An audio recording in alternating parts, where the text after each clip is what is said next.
ইয়ে খারাপ সেটা ডিপেন্ড করে ইনভেস্টরের রিস্ক অ্যাভারশনের উপর, সেই কথাটা বলা আছে বইয়ে, ঠিক আছে? এখানে কোথাও লেখা আছে কিনা দেখতে হবে। 1 4 2 3 নিয়ে লেখেনি মনে হয়, বাদ দিয়ে দিচ্ছে হয়তো। যাই হোক, সমস্যা নেই, যাই হোক আমাদের ইয়েতে থাকবে। আচ্ছা, ইনডিফারেন্স কার্ভটা নিয়ে বুঝে, ঠিক আছে? ইনডিফারেন্স কার্ভটা হলো সেম ইউটিলিটি দেয়, ঠিক আছে? এই দেখো একটা কার্ভ, ঠিক আছে?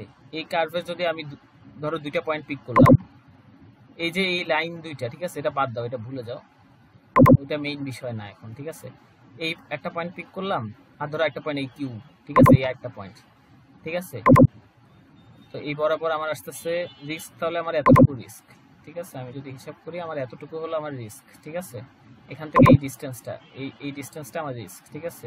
এই কিউ পয়েন্টের জন্য, ঠিক আছে? রিটার্ন হবে আমার, আমি এখান থেকে টানি, এই যে এতটুকু আমার রিটার্ন, ঠিক আছে? তাহলে এটা হলো আমার পয়েন্ট, ঠিক আছে? হ্যাঁ, তো কিউ একটা পয়েন্ট, এখানে আরেকটা পয়েন্টে, এখানে হলো আমার রিটার্ন এতটুকু, রিস্ক এত, সরি, রিটার্ন এত, মানে রিটার্ন এতটুকু আসবে, রিস্ক এতটুকু আসবে, ঠিক আছে? তো আলটিমেটলি দেখা যাবে একটা ইনডিফারেন্স কার্ভ, ঠিক আছে? ইনডিফারেন্স কার্ভ কোনটাকে বলতেছে আমি বলি, একটা ইনডিফারেন্স কার্ভে যেই পয়েন্টই তুমি পিক করো না কেন তোমার ইউটিলিটি সেম আসবে, ঠিক আছে? তুমি এই ইনডিফারেন্স কার্ভে যদি উপরের কোনো পয়েন্ট পিক করো তাহলে দেখবা যে তোমার রিটার্ন অনেক বেশি, রিস্কও আবার অনেক বেশি, ঠিক আছে? এখন রিটার্নও বেশি, রিস্কও বেশি, ঠিক আছে? তো রিটার্ন বেশি এবং রিস্ক বেশি, সেটার ইউটিলিটি ক্যালকুলেট করছে, তার ইউটিলিটি আসছে 6%, ঠিক আছে? ঠিক আছে, এবং আরেকটা সিকিউরিটি পোর্টফোলিও যেটা তোমার হয়তো রিটার্ন কম, রিস্কও কম, ঠিক আছে? তো রিস্ক কম হলে পেনালাইজ কম হবে, মানে সেটার অর্থ হলো, পেনালাইজের কথা অর্থ হলো যে তোমার এখানে বাদ কম যাবে, ঠিক আছে? তোমার রিটার্ন কম, ঠিক আছে, কিন্তু রিস্কও কম, তাহলে তোমার এখান থেকে তুমি মাইনাসও কম করবা, ঠিক আছে? তো মাইনাস কম করে তোমার যে ইউটিলিটি ভ্যালু আসবে সেটা কি সবগুলোরই 6% আসবে? সব তো আসবে না, যেগুলোর 6% আসতেছে। তো তোমার যেই সিকিউরিটিসের ইউটিলিটি 6%, ঠিক আছে? তো সেগুলো সবগুলো তুমি যদি যোগ করো তাহলে তুমি একটা ইনডিফারেন্স কার্ভ পাচ্ছ, ঠিক আছে? তার অর্থ একটা ইনডিফারেন্স কার্ভ তোমাকে বোঝাচ্ছে যে different combination of risk and return, ঠিক আছে? মানে 6% ইউটিলিটি তুমি কিভাবে পেতে পারো? তোমার 6% ইউটিলিটি আসতে পারে যে 2% রিস্ক এবং 2% রিটার্ন দুটো মিলে, ঠিক আছে? অথবা হইতে পারে যে 5% রিস্ক 4% রিটার্ন, ঠিক আছে? এই দুটোর কম্বিনেশন মিলেও হইতে পারে তোমার 6% ইউটিলিটি আসতে পারে, ঠিক আছে? একটা কথা বলতেছি আর কি আমি। তো different combination of risk and return, যেটার ফলে তোমার সেম ইউটিলিটি পাচ্ছ, এটা হলো তোমার ইনডিফারেন্স কার্ভ, ঠিক আছে? আরেকটা ইনডিফারেন্স কার্ভ যেটা হয়তো তোমাকে 6% না 7% ইউটিলিটি দিচ্ছে, সেটা হয়তো, ঠিক আছে? তো সেটা হয়তো এখানে বসবে না, সেটা হয়তো এটার উপরে বসবে হয়তো, ঠিক আছে? তো এরকম আর কি। তো এটা তোমাকে ইনডিফারেন্স কার্ভ এটাকে বলা হচ্ছে। আর এখানে কি বলছে, ইনক্রিজিং স্ট্যান্ডার্ড, আমি এখানে ইনডিফারেন্স কার্ভের কনসেপ্টটা বলছি, ঠিক আছে? তোমাকে এটা বুঝাই দিছি, এখানে কি লেখা আছে আমি জানি না। ইনডিফারেন্স কার্ভ সামনেও আছে, এর কারণে বুঝাই দিছি। এখানে কি লেখা আছে দেখি, মানে এখানে মানে এই চিত্রের জন্য স্পেসিফিক্যালি কি নিয়ে আলোচনা করছে ওটা জানি না আমি। Starting at P and increasing তুমি স্ট্যান্ডার্ড, যেটা বলছো ওইটাই, ওটাই আলোচনা করছে না? যাই হোক, তুমি এতক্ষণ যেটা বলছো ওইটাই। হ্যাঁ, স্টার্টিং এন্ড তাহলে ইনক্রিজিং পরেরটা যাও, স্ট্যান্ডার্ড লোয়ার্স ইউটিলিটি এক অ্যান্ড ঘন্টার বিকমস, উপরে। ঠিক আছে না, ঠিক আছে, okay. How much of the capital allocation, ঠিক আছে? দেন ক্যাপিটাল অ্যালোকেশন নিয়ে তোমার ডিসকাশন শুরু, ঠিক আছে? আমি চেষ্টা করতেছি দ্রুত করার, একটু টাইম গেছে, ওকে। তো capital allocation across risky and risk free portfolio, ঠিক আছে? তোমার কাছে কিছু টাকা আছে, ধরো 3 লাখ টাকা, ঠিক আছে? এই 3 লাখ টাকার মধ্যে কত পার্সেন্টেজ তুমি রিস্ক ফ্রি সিকিউরিটিতে ইনভেস্টমেন্ট করবা এন্ড কত পার্সেন্টেজ তুমি রিস্কি সিকিউরিটিতে ইনভেস্টমেন্ট করবা, এটাকেই বলা হচ্ছে তোমার ক্যাপিটাল অ্যালোকেশন, ঠিক আছে? যেই টাকাটা আছে এটার মধ্যে কত পার্সেন্টেজ তুমি রিস্কিতে সিকিউরিটিতে ইনভেস্টমেন্ট করবা তোমার পোর্টফোলিওর মধ্যে, কতটুকু তোমার রিস্ক ফ্রি সিকিউরিটিতে ইনভেস্টমেন্ট করবে, এটা তুমি ক্যাপিটাল অ্যালোকেশন। এখন আবার রিস্কের মধ্যে বিভিন্ন টাইপের সিকিউরিটি থাকতে পারে, সেটা হতে পারে স্টক হতে পারে, লং টার্ম বন্ড হতে পারে, ঠিক আছে? তো এটার মধ্যে দুটো অপশন থাকতে পারে। এই যে তোমার ক্যাপিটালটাকে তোমার অ্যালোকেট করতেছো সেটা তোমার ক্যাপিটাল অ্যালোকেশন। এখানে এই যে স্লাইডে এখানে আলোচনা হচ্ছে তোমার রিস্ক এবং রিস্ক ফ্রি পোর্টফোলিওতে তুমি কেমন ক্যাপিটাল অ্যালোকেট করবা, ঠিক আছে? ওকে, আচ্ছা দেখি তাহলে এখন কি আলোচনা করা আছে। When we shift from wealthy from to the risk free, we do not change the relative proportion of the various risk asset within the portfolio. Okay, এটার কথা বলা হয়েছে এইটা যে তোমার 3 লাখ টাকা আছে, ঠিক আছে? 3 লাখ টাকার মধ্যে তুমি 90,000 টাকা ইনভেস্টমেন্ট করছো রিস্ক ফ্রি সিকিউরিটিতে, ঠিক আছে? মানে ধরো 90,000 টাকা তুমি ট্রেজারি বিলে ইনভেস্টমেন্ট করছো, ঠিক আছে? আর আছে কত, 2,10,000, ঠিক আছে, এই 2,10,000 তুমি রিস্কি সিকিউরিটিতে ইনভেস্টমেন্ট করছো, কিন্তু 2,10,000 রিস্কি সিকিউরিটি ইনভেস্টমেন্ট করা মানে কি সিঙ্গেল একটা সিকিউরিটি বা single type of security investment করছো, এটা না।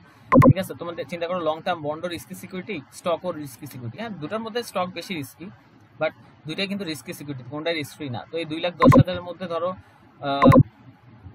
40%, ঠিক আছে, বা এক্সাক্ট পার্সেন্টেজটা কত, হ্যাঁ 54%, ধরো 54% তুমি স্টকে ইনভেস্টমেন্ট করতেছো, 2,10,000 এর মধ্যে 54% তোমার স্টকে বা ইকুইটি সিকিউরিটিতে ইনভেস্টমেন্ট করতেছো, 46%, ঠিক আছে, 46%টা তুমি ইনভেস্টমেন্ট করতেছো ইয়েতে কিসে, লং টার্ম বন্ডে ইনভেস্টমেন্ট করতেছো, ঠিক আছে। তো এখানে বলতেছে যে তোমার যে ক্যাপিটাল অ্যালোকেশন তুমি এটা ধরো চেঞ্জ করতে চাচ্ছ অর্থ দেখো 2,10,000 এর মধ্যে তোমার 90,000 ইনভেস্টমেন্ট হলো রিস্ক ফ্রিতে, আর বাকিটা হলো তোমার রিস্কি সিকিউরিটিতে, ঠিক আছে। তার অর্থ হলো খুব সম্ভবত 30%, ঠিক আছে। 2,10,000 এর মধ্যে তুমি, আমি যদি ক্যালকুলেট করে দেখি, ঠিক আছে না, না না 2,10,000 না, সরি 3 লাখ ভুলে 2,10,000 বলতেছি, 2,10,000 তো তোমার ইয়েতে রিস্কিতে, টোটাল টাকা তোমার কাছে 3 লাখ, ঠিক আছে। 3 লাখের মধ্যে 2,10,000 তুমি রিস্কিতে ইনভেস্টমেন্ট করতেছো, 90,000 তুমি রিস্ক ফ্রি সিকিউরিটিতে ইনভেস্টমেন্ট করতেছো, ঠিক আছে। তো 70% রিস্কি সিকিউরিটিতে ইনভেস্টমেন্ট করতেছো, রিস্কি সিকিউরিটিতে রিস্ক ফ্রি সিকিউরিটিতে তুমি ইনভেস্টমেন্ট করতেছো 30%, ঠিক আছে। এখন বলতেছে যে তুমি চাইলে হয়তো প্রয়োজন মনে করলে ক্যাপিটাল অ্যালোকেশন চেঞ্জ করবা, ঠিক আছে। ক্যাপিটাল অ্যালোকেশন চেঞ্জ করার অর্থ তুমি এখন হয়তো চাচ্ছ যে আমি আগে মানি মার্কেট সিকিউরিটি, আমার যে রিস্ক ফ্রি সিকিউরিটি, আমার ঝুঁকিমুক্ত যে আয়ের হার, সেখানে আমি ইনভেস্টমেন্ট করছিলাম 90,000 বা 30% টাকা, এখন আমি সেটা বাড়াই আমি 40% ইনভেস্টমেন্ট ওখানে করতে চাচ্ছি। 40% অর্থ কত, আমার 3 লাখের 40% কত হবে, 1,20,000 হবে। তাহলে আমি চাচ্ছি 1,20,000 আমার মানি মার্কেট বা ট্রেজারি বিল সিকিউরিটিতে ইনভেস্টমেন্ট করতে, 1,20,000 মানে এখানে আমি আরো 30,000 ইনভেস্টমেন্ট বাড়াইতে চাচ্ছি। তো এখানে 30,000 যদি আমার বাড়ে, টোটাল ফান্ড তো আমার কাছে 3 লাখই আছে, তাহলে এখানে 30,000 কমে যাবে, আমার এখানে 2,10,000 জায়গায় 1,80,000 হয়ে যাবে, ঠিক আছে। কিন্তু এই 1,80,000 এর মধ্যে আমি কম্পোজিশনটা সেম রাখবো, ঠিক আছে, পার্সেন্টেজটা, ঠিক আছে। এই 1,80,000 এর মধ্যে আমার 54% থাকবে আমার কিসে, ওই যে কিসে ছিল 54% স্টকে, নাকি 54% আমার স্টকে থাকবে, 46% আমার ইয়েতে থাকবে, বন্ডে থাকবে, যেরকম আগে ছিল। রিস্কি সিকিউরিটির মধ্যে যে ক্লাসগুলো আছে ওই ক্লাসে আমি যেই পার্সেন্টেজে আগে ডিস্ট্রিবিউট ছিল আমার সেম পার্সেন্টেজে এই ডিস্ট্রিবিউশন থাকবে, বাট টোটালটা কমে যাচ্ছে। টোটাল আগে ছিল আমার রিস্কি সিকিউরিটি 2,10,000, এখন কমে 1,80,000 হয়ে যাচ্ছে, কিন্তু ওই 1,80,000 মধ্যে আমার 46 ওখানে থাকতেছে, এখানে 54 থাকতেছে, ঠিক আছে। তো এই জিনিসটা এখানে আমি যতটুকু জানি এটাই বলে থাকার কথা। দেখি for example assume the total market value of initial 3 lakh, ঠিক আছে। 90,000 হলো মানি মার্কেট রেডি সিকিউরিটিতে, রিস্ক ফ্রি সিকিউরিটি ইনভেস্টমেন্ট করছে। রিমেইনিং যে 2,10,000, ঠিক আছে, যেটা তুমি রিস্কি সিকিউরিটিতে ইনভেস্টমেন্ট করছো, এর মধ্যে 1,13,400 ইকুইটিতে এবং 96,600 লং টার্ম বন্ডে, যেটা পার্সেন্টেজ যদি ক্যালকুলেট করো 54% তোমার এই ইকুইটি বা স্টক মার্কেটে ইনভেস্টমেন্ট করছো, আর 46% তুমি বন্ডে ইনভেস্টমেন্ট করছো, ঠিক আছে। এই যে 54 ক্যালকুলেট করে দেখাইছে 54 এবং 46%। আর যে তোমার যে টোটাল কম্পোজিশন, টোটাল যে 3 লাখ, এই 3 লাখের মধ্যে রিস্কিতে কত আছে, এই 2,10,000, এটা 70%, আর এটা 30%, যেটা আমি বলছি অলরেডি, ঠিক আছে। এখন তুমি আচ্ছা রিস্কি সিকিউরিটিতে তোমার যে ইনভেস্টমেন্টের প্রপোর্শন, এটাকে একটু খেয়াল রাখো, এটা সামনেও কাজে আসবে, মানে ক্যালকুলেশন আছে তো, এটাকে ওয়াই হিসেবে ডিনোট করতেছে বা ডিনোট করে ওয়াই দিয়ে, ঠিক আছে। রিস্কিতে তুমি যেই ইনভেস্টমেন্ট করতেছো যেই প্রপোর্শনে 70%, এটাকে ওয়াই হিসেবে ডিনোট করতেছে, তাহলে রিস্ক ফ্রিতে তুমি 1 - ওয়াই, ঠিক আছে, 30% ইনভেস্টমেন্ট করতেছো। তো এখন তুমি হয়তো চেঞ্জ করতে চাচ্ছ কমপ্লিট পোর্টফোলিওর ওয়েট নাকি, আচ্ছা এটা কমপ্লিট পোর্টফোলিওর ওয়েট। এখানে দেখাচ্ছে যে তোমার যে স্টকের ইনভেস্টমেন্ট সেটা তোমার টোটাল 3 লাখের কত পার্সেন্টেজ, ঠিক আছে। এটা এমনি দেখাইছে, এটা নিয়ে সমস্যা নাই, এটা এই দুটো যোগ করলে কিন্তু আলটিমেটলি তোমার ওই রিস্কি সিকিউরিটিতে 70% আসতেছে। মানে এখানে দেখাচ্ছে যে রিস্কি সিকিউরিটিতে যে তুমি 70% ইনভেস্টমেন্ট করতেছো, এর মধ্যে কত পার্সেন্ট ইকুইটিতে, কত পার্সেন্ট বন্ডে, ঠিক আছে, ওইটা তোমার ক্যালকুলেশন করে দেখাইছে।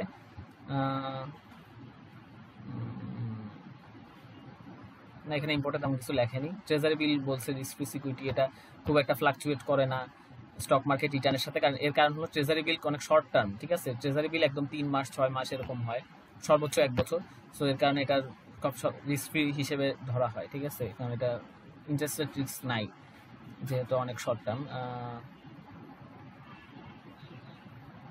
Suppose the investor has decided on the composition of the risky portfolio. আচ্ছা, portfolios of one risk asset and the proportion of the invest Y to be allocated to P, the remaining proportion one in the risk-free asset denote the কি আলতু ফালতু কথাবার্তা। In our numerical we will make the following assumption expected return। আচ্ছা, কিছু value দেওয়া আছে আমাদের ক্যালকুলেশনের জন্য, আমাদের কিছু ভ্যালু এখানে দিয়ে দিয়েছে যে আমাদের যে কমপ্লিট পোর্টফোলিও আমার কত টাকা, 3 লাখ টাকার টোটাল ইনভেস্টমেন্ট করতেছি আমি 3 লাখ টাকা, ঠিক আছে। তো আমি টোটাল যে রিটার্নটা পাচ্ছি পোর্টফোলিও রিটার্ন, ঠিক আছে, ওটাকে আমি পোর্টফোলিও রিটার্ন বলতেছি। পোর্টফোলিও থেকে যে রিটার্নটা পাচ্ছি সেটা আমাকে বলে দিচ্ছে কত, 10%, এবং পোর্টফোলিওর যে আমার রিস্ক সেটা 22%, আর রিস্ক ফ্রি রেটটা হলো 2%। ওকে,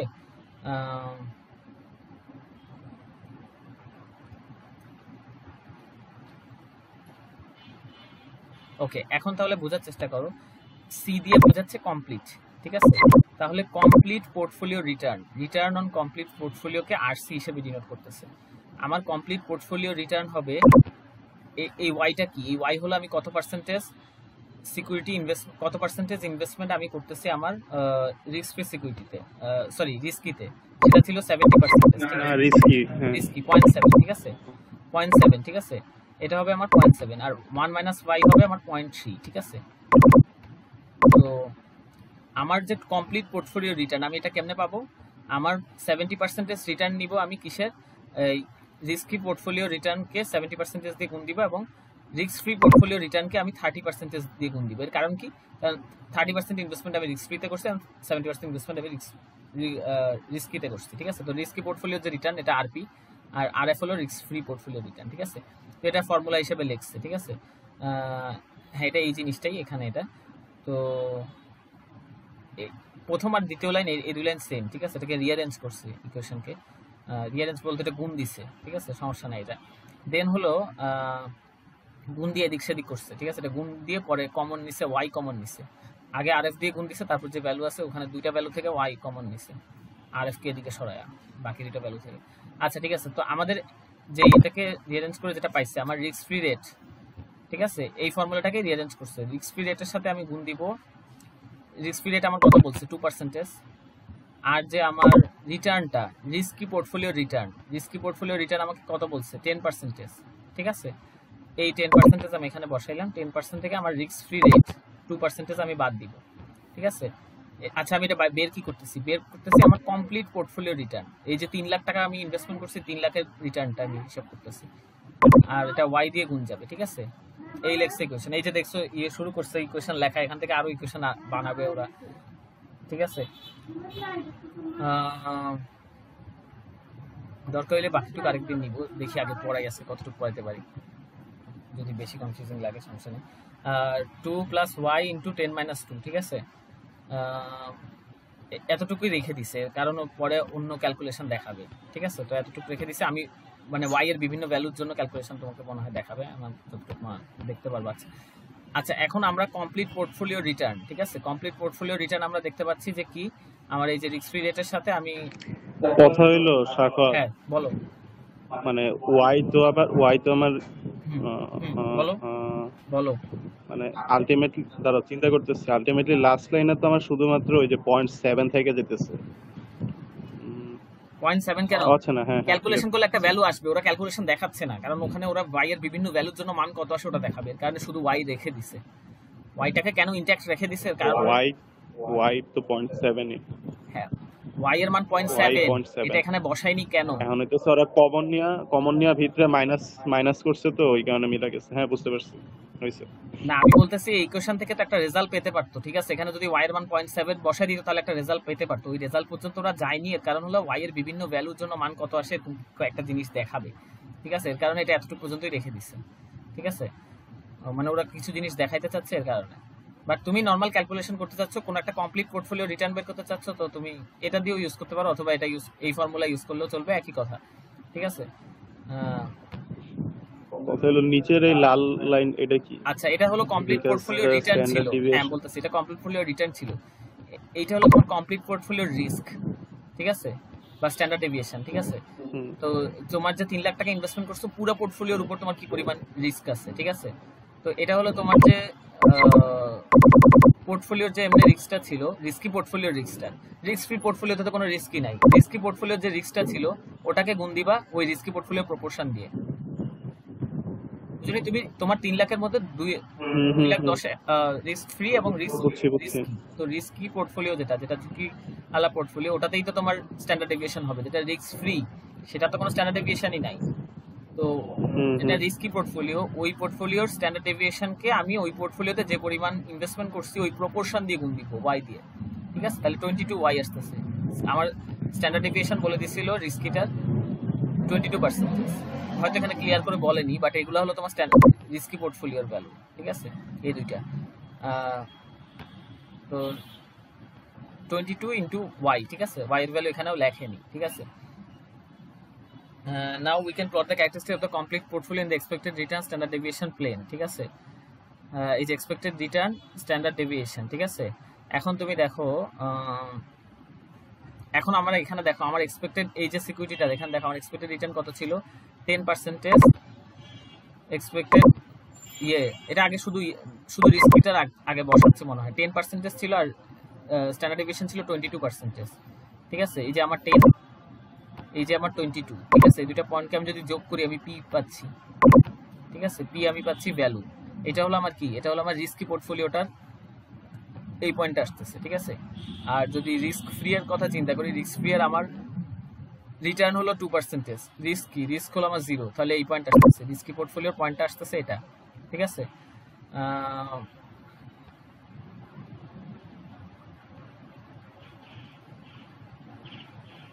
কমপ্লিটটা নিয়ে বলছে নাকি? কমপ্লিটের, আচ্ছা কমপ্লিট তো ক্যালকুলেশনই করেনি পুরো। আচ্ছা দেখি এখানে কি লিখছে, তোমার স্লোপ বের করছে।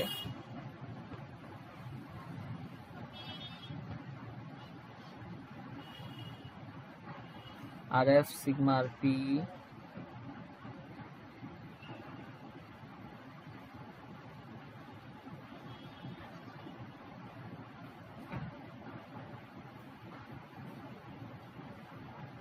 এসটা কি হিসেবে জানি ডিনোট করছে, তাহলে একটু বই থেকে দেখি এক মিনিট।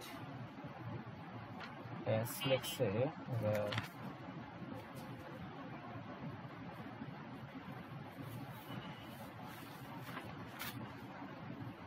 কোথায়, এটা কোন পয়েন্ট? এটারই উপরে যাও, উপরের লেখাটা পড়লে মনে বুঝবা এস কি। এই যে ফিক, ও আচ্ছা, এস তো লেখা আছে রাইজ বাই রান, স্লোপটা স্লোপ 8/22। ঠিক আছে, এটা কেন বের করতে লেখা আছে,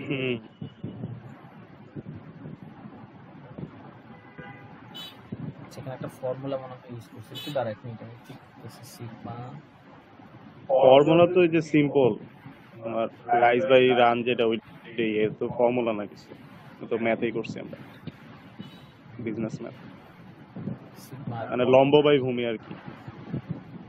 না না, এখানে যে ওয়াই আছে, যে ওয়াই কে ওরা sigma C by sigma P হিসেবে চেঞ্জ করে দিছে। এটা দেখতেছো, এই লাইনটা থেকে এই লাইন দেখো, আরএফ এর মতো আছে, এইটা এটার মতো আছে।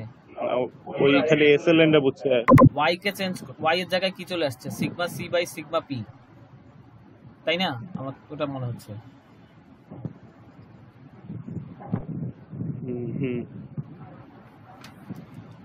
এটা আসছে ওই যে উপরের লাইনটা থেকে, দেখো ওই যে উপরের লাইনটা দেখালো না যে sigma C equals to Y sigma P, তার মানে কি এই যে লিখছে Y equal to sigma C by sigma P, যেটা আসছে এস হলো তোমার রাইজ বাই রান। ঠিক আছে, মানে স্লোপটা আর কি। ঠিক আছে, ERP divided by sigma P. এইখান থেকে না, এখান থেকে না, আচ্ছা এখান থেকে, ওই যে উপরের যে লাইনটা আমি কোশ্চেন করছিলাম লাল লাইনটা, ওইখান থেকে, ওই যে উপরে উপরে। কোনটা, এখান থেকে? এখানে না, উপরে, কত উপরে? উপরে যাও, উপরে, এই যে এটা, হ্যাঁ এই যে এটা এটা এই লাল লাইনটা নিচে, এটা না না নিচে নিচে, এই যে বিকজ দ্য স্ট্যান্ডার্ড ডিভিয়েশন, এই লাইনটা, এই যে sigma C equals to Y sigma P, না এইটা থেকে আনছে। হ্যাঁ হ্যাঁ, এইটাই তো বলতেছি।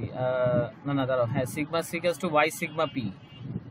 ও হ্যাঁ, তাহলে y ইকুয়ালস টু, হ্যাঁ y equals to sigma C by sigma P. আমি বললাম না ইকুয়েশন আমরা দেখব এবার একটার পর একটা বানাইতে থাকবে।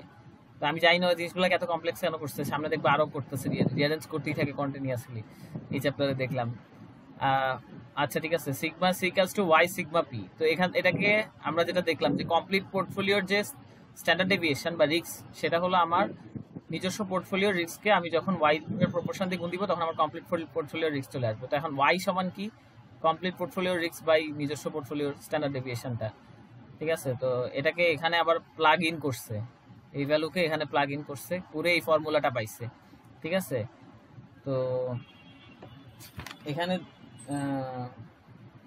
Sigma C. ঠিক আছে, আচ্ছা এই দেখো এই ফর্মুলার পাওয়াতে কি হয়েছে, রাইজ বাই রানকে এটা হিসেবে লিখতেছে না, এটা রাইজ বাই রান। রাইজ এই দেখো 2% তোমার হলো রিস্ক ফ্রি রেট। ঠিক আছে, আর 10% হলো তোমার রিস্ক দিচ্ছে, সরি রিটার্ন দিচ্ছে, মানে ট্রেজারি বিলে 2% দিচ্ছে আর নর্মাল রিটার্ন দিচ্ছে তোমাকে 10%। তাহলে রিস্ক প্রিমিয়াম কত, রিস্ক প্রিমিয়াম 8%।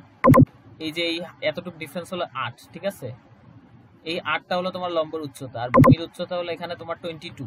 ঠিক আছে, ঠিক আছে, এই যে রিস্ক প্রিমিয়াম থেকে রিস্ক ফ্রি রেট। ঠিক আছে, এটা হলো এক্সেস রিটার্নটাকে তোমাকে বোঝাচ্ছে, সেটা হলো 8%। 8কে তোমার এখানে হবে 22। ঠিক আছে, সিগমা পি।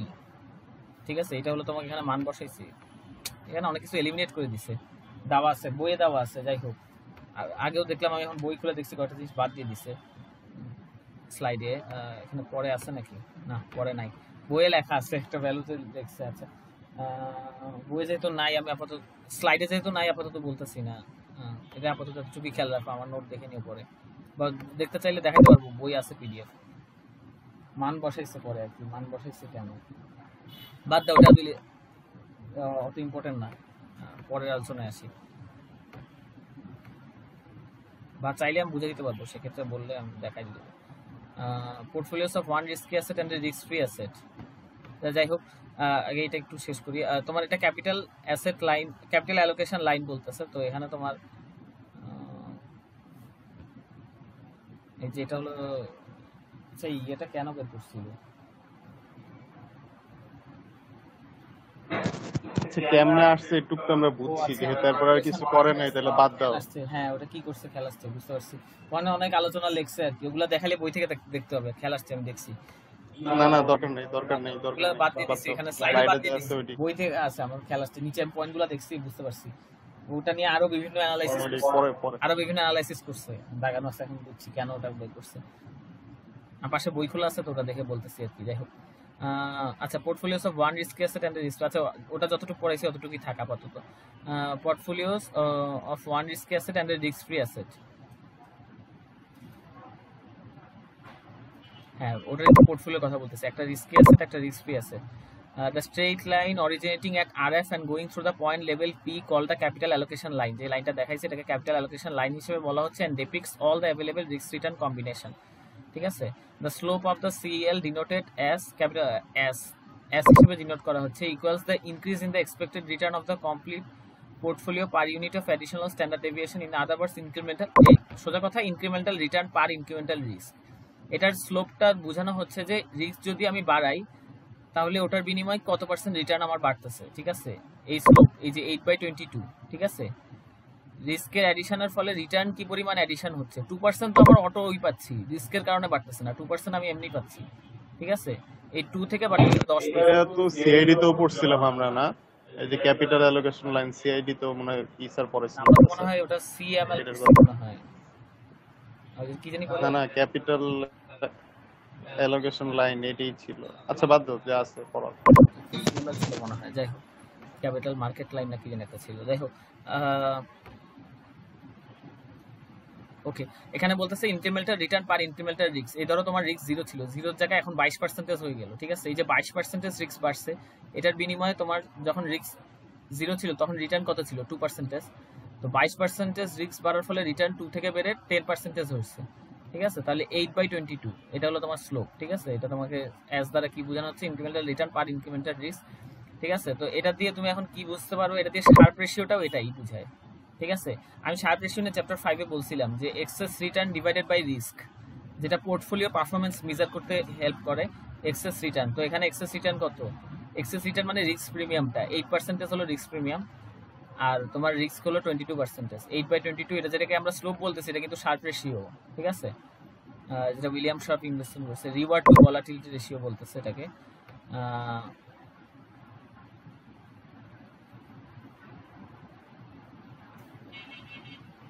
আচ্ছা এখানে বলছে তোমার দাঁড়াও একটা লাইন আছে আমি বলি তোমার বই থেকে দেখতেছি একটা minute these are available using leverage right of the portfolio P right of the জিজ্ঞাসা করছিল এই পয়েন্টগুলোর কথা ঠিক আছে এই এই এখানে বইয়ে লেখা আছে কি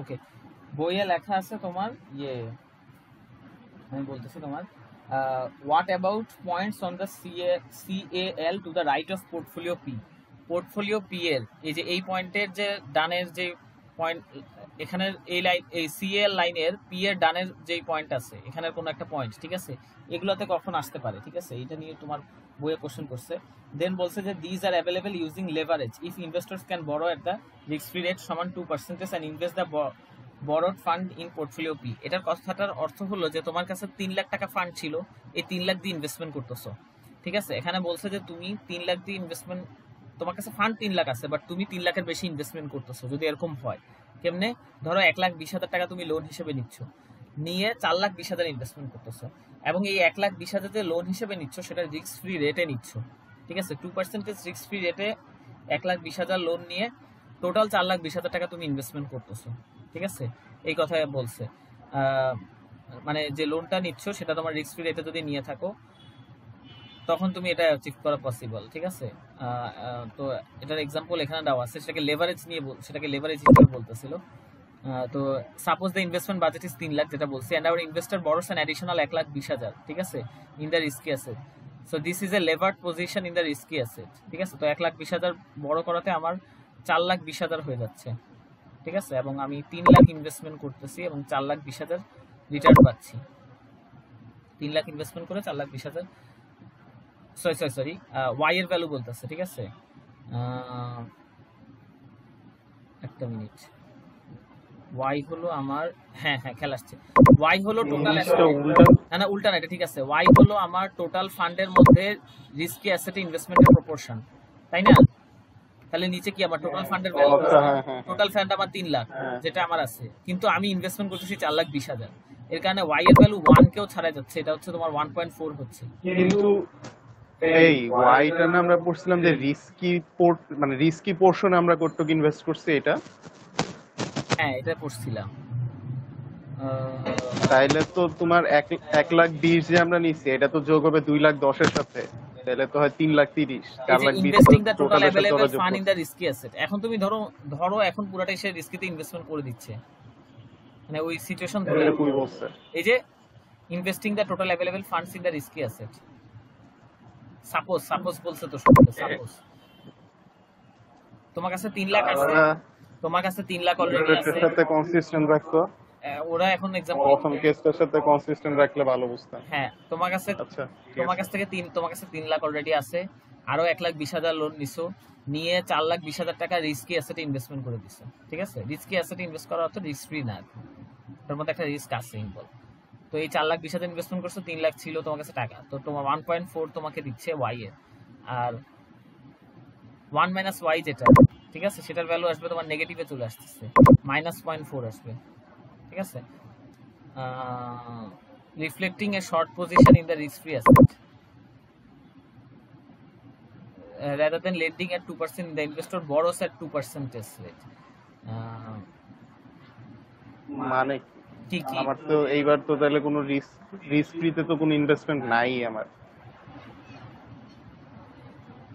হ্যাঁ রিস্ক ফ্রিতে তো এই শর্ট পজিশনের মানে কি এটা রিফ্লেক্টিং এ শর্ট যাই না শর্ট পজিশন একটু ওই প্যাচে যাচ্ছি না শর্ট পজিশন পড়ছিলাম আরেক চ্যাপ্টারে rather than lending at 2% interest rate the investor borrows at 2% rate তুমি চিন্তা করো দেখো এই যে ধরো 3 লাখ আছে 3 লাখের রিস্কিতে ইনভেস্টমেন্ট করছো 1,20,000 এর কথা বাদ দাও তো বা 3 লাখের মধ্যে কিছু টাকা ঠিক আছে বা ধরো 3 লাখ রিস্ক ফ্রিতে ইনভেস্টমেন্ট রিস্ক ফ্রি সিকিউরিটিতে ইনভেস্টমেন্ট করছো ঠিক আছে তাহলে তুমি ধার দিচ্ছ লেন্ড দিচ্ছ ঠিক আছে তুমি ইনভেস্টমেন্ট করার অর্থ কি? Risk free security treasury bill তো একটা বন্ড, তুমি আরেকজনকে ধার দিচ্ছ, ঠিক আছে? কত টাকার? 2% রেটে হয়তো ধার দিচ্ছ, ঠিক আছে? এখন 2% রেটে ধার দেওয়ার জায়গায় তুমি এখানে কি করতেছো সেটা আমি বললাম প্রথম সিচুয়েশন। দ্বিতীয় সিচুয়েশন বলতেছে অ্যাকচুয়ালি তা না, ঠিক আছে? তুমি লেন তো দিচ্ছ না, উল্টা আরো বড় করতেছো 2% রেটে, ঠিক আছে? ওই যে 1,20,000 বললাম না, এই 1,20,000 তুমি হ্যাঁ হ্যাঁ বুঝছি, এখন বুঝছি। 1,20,000 তুমি হইতে পারতো তুমি রিস্ক ফ্রি সিকিউরিটি থেকে ইনভেস্টমেন্ট করতেছো 1,20,000, ঠিক আছে? তো 1,20,000 রিস্ক ফ্রি সিকিউরিটিতে ইনভেস্টমেন্ট তো করতেছো না, উল্টা আরো রিস্ক ফ্রি সিকিউরিটি থেকে লোন নিচ্ছ 1,20,000 টাকার, ঠিক আছে? তো 2% রেটে লোন নিচ্ছ, মানে জিনিসটা উল্টা হয়ে যাচ্ছে আর কি। তুমি ইনভেস্টমেন্ট করতেছো না, তুমি লোন নিচ্ছ, তোমাকে একজন ইনভেস্টমেন্ট করতেছে এই 2%, আবার ওই টাকা দিয়ে তুমি আরেক জায়গায় ইনভেস্টমেন্ট করতেছো পুরো টাকা মিলে, ঠিক আছে? আর অত ভালো না বুঝলেও সমস্যা নাই, মেইন কথায় আসি এখানে। তারপরে কি দেখাইছে সেটা দেখি। তো complete return of expected portfolio, ঠিক আছে? এক্সপেক্টেড মানে পোর্টফোলিওর কমপ্লিট রিটার্ন যেটা ছিল, তো এখানে তো রিস্ক ফ্রি রেট 2% বসবে, আর ওয়াই এর মান বসবে 1.4 ছিল, ঠিক আছে? ইনটু 8%, 8 কিসের ভ্যালু? ও 8 হলো রিস্ক প্রিমিয়াম। দেখাই আমি তোমাদের, এই যে এটা হলো তোমার এই সূত্রটা, এটা না, এই যে দ্বিতীয় লাইন, হ্যাঁ এই দ্বিতীয় লাইন, হ্যাঁ, কমপ্লিট পোর্টফোলিও রিটার্ন, ঠিক আছে, সমান হ্যাঁ। Risk free rate. Risk free rate আমার কত? 2%। আর কিন্তু কিন্তু এই এক্সাম্পলে তো আমি রিস্ক ফ্রি রেটে ইনভেস্ট করিনি, উল্টা নিছি লোন, তো এটা -2% হওয়ার কথা ছিল না? 2% যারা বসাইলো, আমি তো রিস্ক ফ্রিতে এবার ইনভেস্টই করিনি এই সেকেন্ড সিনারিওতে। এই যে এখানে না না আমি উল্টা লোন নিছি, তাইলে তো আমার এটা -2%। না না, এখানে তুমি এরকম রিস্ক কিছু ফ্রি হবে। রেটের রেটটা দেখবা, ইনভেস্টমেন্ট করার লাগবে না, তুমি রিস্কিতে ইনভেস্টমেন্ট করছো না, রিস্কিতে রিটার্ন পাচ্ছ। আচ্ছা, মানে সূত্রে যেহেতু আছে এই কারণে খালি হ্যাঁ, দিব আর কি, রিস্ক ফ্রি বসাবা। রেট যেটা। তো তুমি বুঝো, ও তোমাকে আচ্ছা। ওর মধ্যে ইনক্লুডেড আছে। তুমি ধরো একটা রিস্কি সিকিউরিটিতে ইনভেস্টমেন্ট করছো, তোমাকে 10% রিটার্ন দিচ্ছে, সেটা তো 2% এর অ্যাবোভ, তাই না? হ্যাঁ এই 2 হ্যাঁ হলো হ্যাঁ। 10 এর ভিতর ইনক্লুডেড, সেটার সাথে একটা এক্সট্রা অংশ পাচ্ছ, সেটাকে রিস্ক হুম, প্রিমিয়াম বলতেছে, ঠিক আছে? হুম।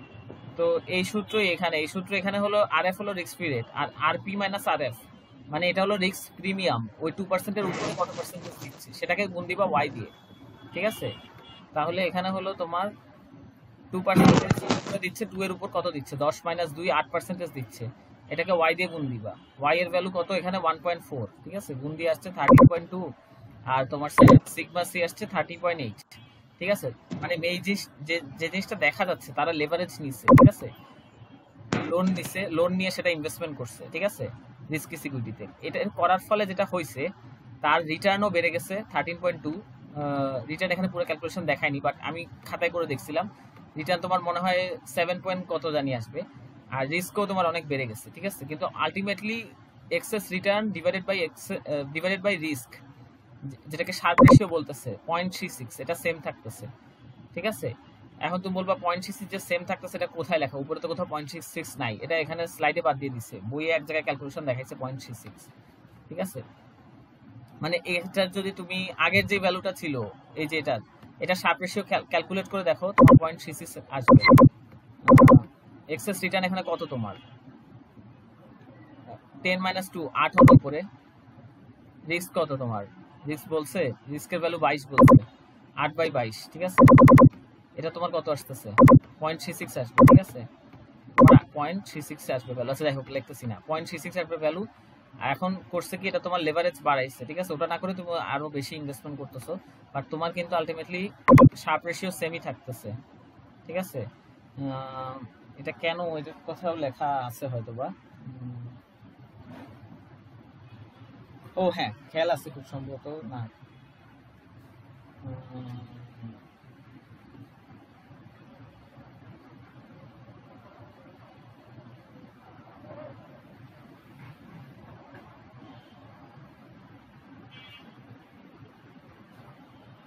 আচ্ছা, এটা বুঝলাম না যে এখানে যে শার্পি রেশিওটা আমার সেম থাকতেছে, এটা দ্বারা মানে ওরা কি বুঝাতে চাইতেছে? যে আমার একটা এক্সিস্টিং পোর্টফোলিও, যেটা কিছু অংশ আমি রিস্ক ফ্রিতে ইনভেস্ট করছি আর কিছু অংশ রিস্কিতে, হুম সেটা না করে পুরা অংশ রিস্কিতে দিয়ে আবার এডিশনাল যদি আমি ইচ্ছা মতন যদি লোনও নেই, তাহলে সেম থাকবে নাকি এটা কাকতালীয় ভাবে? এই ক্ষেত্রে যেমন আমি 1,20,000 2% রেটে দিয়েছি, এটা দেখে কোনোভাবে মিলা গেছে, মানে জিনিসটা কি আসলে কি বুঝাতে চেয়েছে সেটা দিয়ে? সেটা মানে এটা যদি আমি 1,20,000 না নিয়ে অন্য কোনো অ্যামাউন্ট নিতাম তাইলেও কি সেম থাকতো? বা এখানে যেমন আমি পুরাটা সেকেন্ড সিনারিওতে রিস্কিতে ইনভেস্ট করছি, এটা না করে যদি আমি ওইরকমই রাখতাম যে 90,000 যেটা ছিল ওটা এখানে থাকলো, বাট 1,20,000 আমি এক্সট্রা রিস্কিতে ইনভেস্ট করলাম, তাইলেও সার্ভি রেশিও সেমই আসতো, বা এটা এরকম কিছু মানে কি শিখলাম কি এখান থেকে আমরা? আহ, এইটা খুব সম্ভবত আমি এখানে আমি দেখতেছি বইও চেক করলাম, ভালো মতো তো লেখা নাই ব্যাখ্যা এটা কি বুঝাতে চাচ্ছে, বাট আমার ধারণা হয়তো এটার তুমি খেয়াল করে থাকো যদি এই যে এই দুইটা ভ্যালু 2% আর 8% এটা কিন্তু সেম আছে। সোজা কথায় তোমার যে রিটার্ন রিটার্ন ছিল তোমার 10% রিস্কি পোর্টফোলিও, সেটা 10ই আছে, ঠিক আছে। আর তোমার যে স্ট্যান্ডার্ড ডেভিয়েশন সেটা ছিল 22, সেটা কিন্তু 22ই আছে, ঠিক আছে। তো তোমার রিস্ক এন্ড রিটার্নের রেটটা সেমই আছে, জাস্ট তুমি তোমার কম্পোজিশন চেঞ্জ করছো। আগে তোমার কিছু অংশ রিস্ক ফ্রি কিছু অংশ রিস্কি অ্যাসেটে ইনভেস্টমেন্ট ছিল, এখন তুমি তোমার কম্পোজিশন চেঞ্জ করে পুরোটাই রিস্কি অ্যাসেটে ইনভেস্টমেন্ট করতেছো, সাথে আরো অ্যাডিশনাল লোন নিতেছো, ঠিক আছে। তো এইটার ফলে আলটিমেটলি তোমার যেহেতু রিস্ক এবং রিটার্নের পার্সেন্টেজ সেম আছে, রিস্কের রেট এবং রিটার্নের রেটটা সেম আছে, সেহেতু তোমার হয়তো রিস্ক টু রিটার্নের রেশিওটা তোমার সেম থাকবে, ঠিক আছে। আমার ধারণা আর কি, এটার ব্যাখ্যা দেখলাম বইও লেখা নাই ঠিক মতো, বা লেখাই নেই বলতে পারো, ঠিক আছে। তো এই যে রিস্ক টু রিটার্ন রেশিও আমার ধারণা আর কি, সেজন্য তোমার সেম থাকবে। আর এটা হলো শুধুমাত্র তুমি যদি লোনটা এখানে বলেও দিচ্ছে কোথায় জানি যে সে ওই রিস্ক ফ্রি রেটে লোন নিবে, ঠিক আছে। লোনটা নিবে কিন্তু রিস্ক ফ্রি রেটে, ঠিক আছে, ওই যে 2% রিস্ক ফ্রি রেট সেই রেটে লোন নিবে। তারপর তোমার কোনো কিছু ডিটেলসে ভালো লাগলে বই পড়ে দেখিও, বইয়ে আছে, বাট এটা নিয়ে ব্যাখ্যা লেখা নাই যে কেন সেম, ওসব কথা লেখা নাই।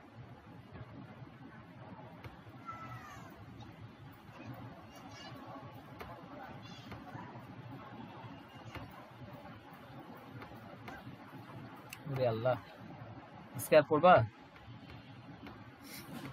এগুলো আরো পেঁচাইছে ওরা, সামনে দেখবা। আমি বলছি জানি না ওরা কেন, আমার কাছে মনে হয়েছে না ওরা সিম্পল কমপ্লিকেস কন্টেস্ট মানে জিনিসকেই প্রুভ করার জন্য বারবার জিনিসগুলোকে আরো পেঁচাইছে। হ্যাঁ, সামনে আরো কি কি সূত্র দিয়ে কি কি করছে, তাও তো আমি দেখছি স্লাইডে কিছু জিনিস বাদ দিয়ে দিছে, বইয়ে তো আরো লেখছে আর কি।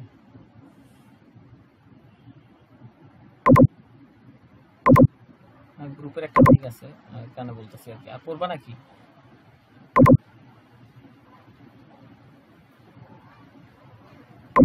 দেখবা আরো বুঝাইলে কিন্তু আরো অনেক সময় লাগবে আমার ধারণা। এখন তো অর্ধেক না, অর্ধেকের কম বাকি বাকি আছে।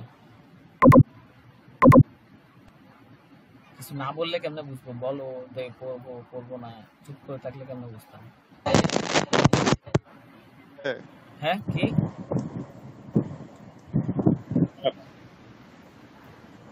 আমার কথা শোনা যায়? হ্যাঁ এখন শোনা যাচ্ছে, বলো।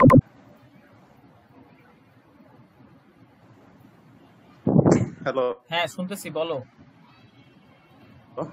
বলো। আচ্ছা, মানে আর বাকি যেটুকু আছে একটু শেষ করতে কতক্ষণ লাগতে পারে? আচ্ছা তার 1 মিনিট আমি দেখি। রিস্ক টলারেন্স, হ্যাঁ বললাম যে বাকি যে হ্যাঁ শুনছি আমি 1 যেটুকু মিনিট, আছে ওইটুকু শেষ। আমি 1 মিনিট দেখি একটু দাঁড়াও। আরে শুনছি তোমার কথা শুনছি, আমি 1 মিনিট একটু চেক করে দেখি কতক্ষণ লাগতে পারে দাঁড়া। হাফ ইয়ে তোমার এক্সপেক্টেড রিটার্ন, ক্যাপিটাল অ্যালোকেশন, না মোটামুটি কমপ্লেক্স আলোচনা আমি বেশিরভাগ করে ফেলছি। পরের গুলাতে আছে আলোচনা আরো অনেক, বাট ওগুলা কমপ্লেক্স না, ওগুলো আমি শর্টে বুঝে দিতে পারবো। যদি শর্টে বুঝাই তাহলে 20 মিনিটের মধ্যে পারবো বুঝে দিতে। আচ্ছা, 20 মিনিট না, 1 ঘন্টায় টাইম নাও। শর্টে যদি না বুঝাই, করে মানে যদি মিডিয়াম শর্টে মডারেট বুঝাই, স্পিডে বুঝাও। যদি শর্টে একটা ব্রেক নিয়ে আমরা চলো আবার 10:30টায় বসি আমরা। হ্যাঁ সেটা করি, বাট আমি এখন পারবো না, আমার এখনই মিটিং আছে, 9:30 একটা মিটিং রাখছি গ্রুপে। আমরা একটা ব্রেক নিয়ে আবার হ্যাঁ। পরে বসি, কারণ আজকে যেহেতু এগুলো মাথায় আসছে। হ্যাঁ আজ বসে ফেললে ঠিক আছে। আর আমার কাছে মনে হচ্ছে কি আমি আচ্ছা পুরো আচ্ছা আচ্ছা, চ্যাপ্টারটা, মিটিং শেষ করে ঠিক আছে, পুরো চ্যাপ্টারটা পড়লাম যখন, তুমি যখন সামনে দেখবা আরো অনেক কিছু, অনেক প্যাচায় অনেক কিছু বোঝানোর চেষ্টা করছে, কিন্তু মূল কথা আমি দেখবা তুমি যদি মূল শিক্ষা নেওয়ার চেষ্টা করো, যেখান থেকে আমি জিস্ট মেইন কি শিখতে পারছি, কথা সেই একই, যে রিস্ক অ্যাভারশন যত বেশি তোমার ইউটিলিটি তত কমে যাবে, রিটার্ন যত বেশি এবং রিস্ক যত কম তোমার জন্য ওই পোর্টফোলিওটা তত ভালো, ঠিক আছে। ঘুরায় ফিরায় মেইন কথা এইটাই, ঠিক আছে। আর কিন্তু এগুলাকে আরো কমপ্লেক্স করছে জিনিসগুলাকে, আমি জানি না কেন করছে এত কমপ্লেক্সিটি। আমার কাছে মাঝে মাঝে মনে হয় ফাইন্যান্সের কাজই হলো সহজ জিনিসকে কমপ্লেক্স করে এটা পেঁচায় কুচায় আরো 10 রকম সূত্র বের করা। ঠিক আছে, মাঝে মাঝে মনে হয় আর কি। যাই হোক, মনে হয় না এটাই ট্রু। মানে কিছু জিনিস আচ্ছা, তোমার মিটিং কয়টা বাজে শেষ হবে? না, এটা জাস্ট মিটিং আমরা কখন কি শেষ কি হবে? কাজ করব 309 নিয়ে সেটা ডিসকাস করব, সেটা হয়তো আধা ঘন্টার মধ্যেই হয়ে যাবে। 10টায় শেষ হয়ে ওই যাবে। তো আনুমানিক। আনুমানিক 10টা, যদি 9:30 আচ্ছা, তাহলে 10টায় শেষ করে, হ্যাঁ বলো। 10টায় শেষ করে তুমি ডিনার করো, ডিনার কইরা একদম ফ্রি হয়ে 11টা বাজে বসো না হয়। হ্যাঁ, তাহলে আমার জন্য একটু ভালো হয়, 11টায় বসি তাহলে। ঠিক আছে? হ্যাঁ, এটাই। ওকে ওকে ওকে, এটাই। তাহলে রেকর্ডিংটা পজ করে রাখো আপাতত। আচ্ছা ঠিক আছে। বাট রেকর্ডিং ওকে। প্রথম অংশের আমি পাবো কিনা জানি না, ওইটার পাইসি ফাইল, বাট ওটা ঠিক মতো চলতেছে না, এখন চেক করে দেখতে হবে পারি কিনা। বাট পরে যে পরের অংশ রেকর্ড হয়েছে, প্রথম অংশ রেকর্ড হয়েছে, বাট ফাইলটা কি জানি হয়েছে, চেক করে দেখতে হবে। ঠিক আছে।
আচ্ছা, একটু পরে দেখি কি লিখছে এখানে। In reality non government investors can not borrow at the risk free rate. আচ্ছা, এটা পড়ছিলাম। Therefore, non-government borrowing costs exceed the lending rate. Suppose the borrowing rate is 4%. Then in the borrowing rate, sharp ratio of the slope CL will be 6/22. এক minute আমি দেখতেছি। এটা তোমার হলো সেক্ষেত্রে যদি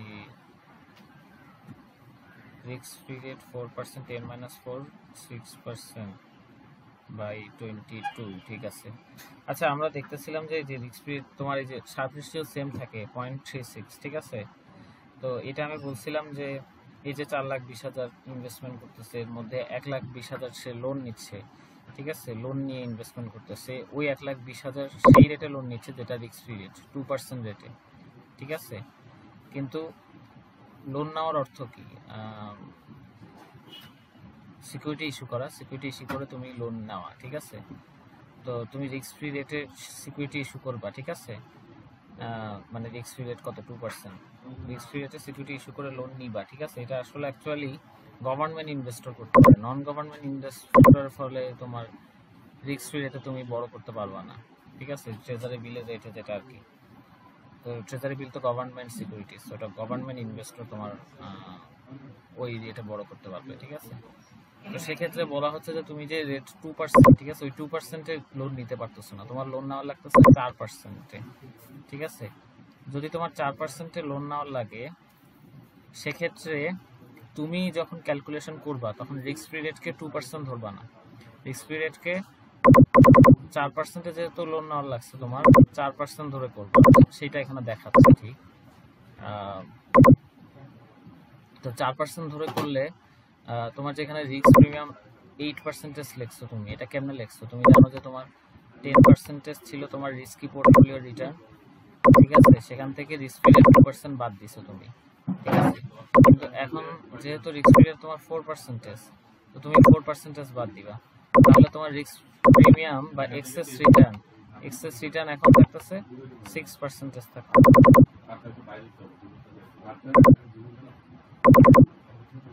ঠিক আছে, শার্প রেশিও আমরা কেমনে বের করি? যে পোর্টফোলিওর যে রিটার্নটা, সেখান থেকে আমরা পোর্টফোলিওর রিস্ক ফ্রি রেটটা বাদ দিই। ঠিক আছে, হ্যাঁ, সেখান থেকে সেটাকে আমরা পোর্টফোলিও রিটার্ন তোমার এক্ষেত্রে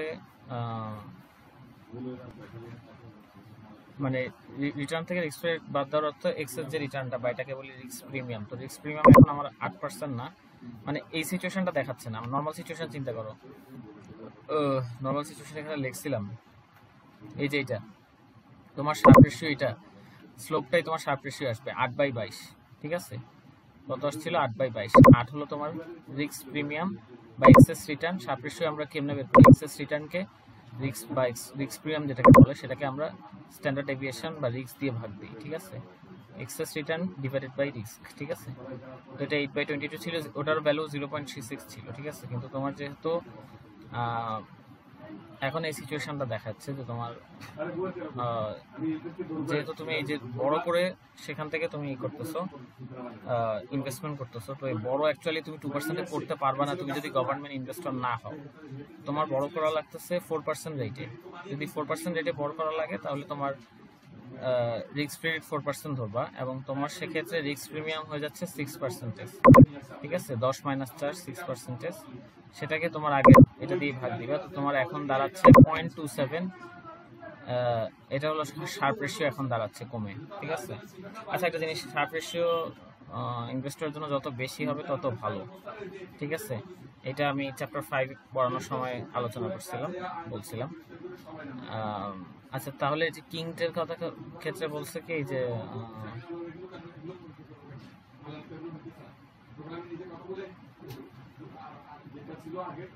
এখানে এসে একটু জিনিস দেখতেছি,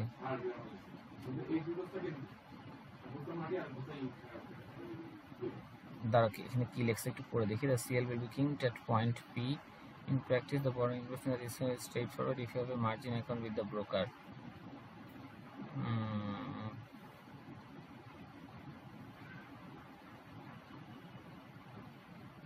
Y যদি 1-এর চেয়ে ছোট হয়,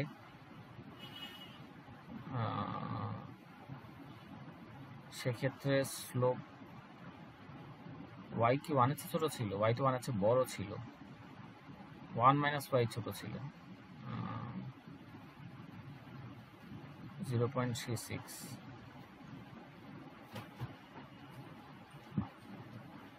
আচ্ছা, আমি এই জিনিসটা একটু কম বুঝছি, বাট আমি যেটা বলছি যে বুঝছি।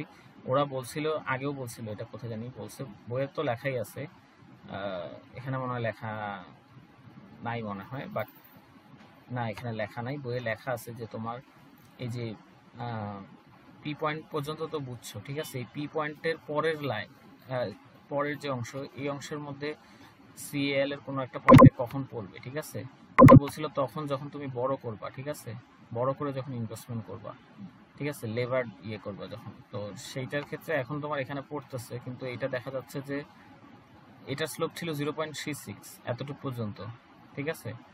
ইনভেস্টমেন্টের ক্ষেত্রে যখন তুমি বড় ইনভেস্টমেন্ট করতেছো, তো বড়র ক্ষেত্রে তোমার লোন এই যে লোন নেওয়ার লাগতেছে 4% রেটে, ঠিক আছে। তো এটার কারণে দেখা যাচ্ছে তোমার স্লোপ কমে 0.27 হয়ে যাচ্ছে, ঠিক আছে। তো স্লোপ আগের থেকে যেহেতু কমে গেছে, আগে 0.36 ছিল, তা এর কারণে এখান থেকে তোমার এটা সোজা যাবে না, ঠিক আছে, এটা একটু ব্যাকা হয়ে যাবে, কিংড হয়ে যাবে, ঠিক আছে। এই যে স্লোপ তোমার 0.27, ঠিক আছে। এখন ব্যাকা হয়ে এটা অ্যাকচুয়ালি 4% বরাবর যাবে, ঠিক আছে, আমি যেটা বুঝছি। এই যে তোমার 4% রেটে, তো 4% বরাবর টানলে যে লাইনটা হয় ওই বরাবর যাচ্ছে, অ্যাকচুয়ালি এটা এভাবে না যায়, এভাবে হয়ে যাচ্ছে, ঠিক আছে। আমি যেটা বুঝছি আর কি, ঠিক আছে। তোমার যদি কোনো কিছু অ্যাড করার লাগে যে হ্যাঁ তোমার কাছে এটা মনে হচ্ছে, তাহলে বলতে পারো। না এটাই কারণ ওই যে স্লোপের যে সূত্র, যে লম্ব বাই ভূমি, তো এখন তো আমার হচ্ছে লম্ব, তো আগে আমি 10% থেকে 2% মাইনাস করতাম, বাট এখন যেহেতু 4% রিস্ক ফ্রি রেটটা কনসিডার হচ্ছে, তো এই কারণে ওইটাই, মানে হ্যাঁ তুমি যেটা বলছো ওইটাই।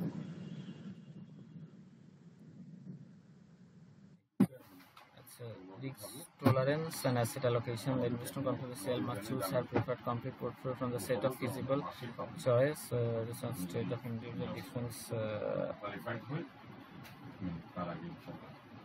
আচ্ছা, এটা আমার যতটুকু মনে পড়ে আমি বলতেছি, এক মিনিট। Y এর ভ্যালু, Y এর different value, the confidential must choose her preferred complete from the set of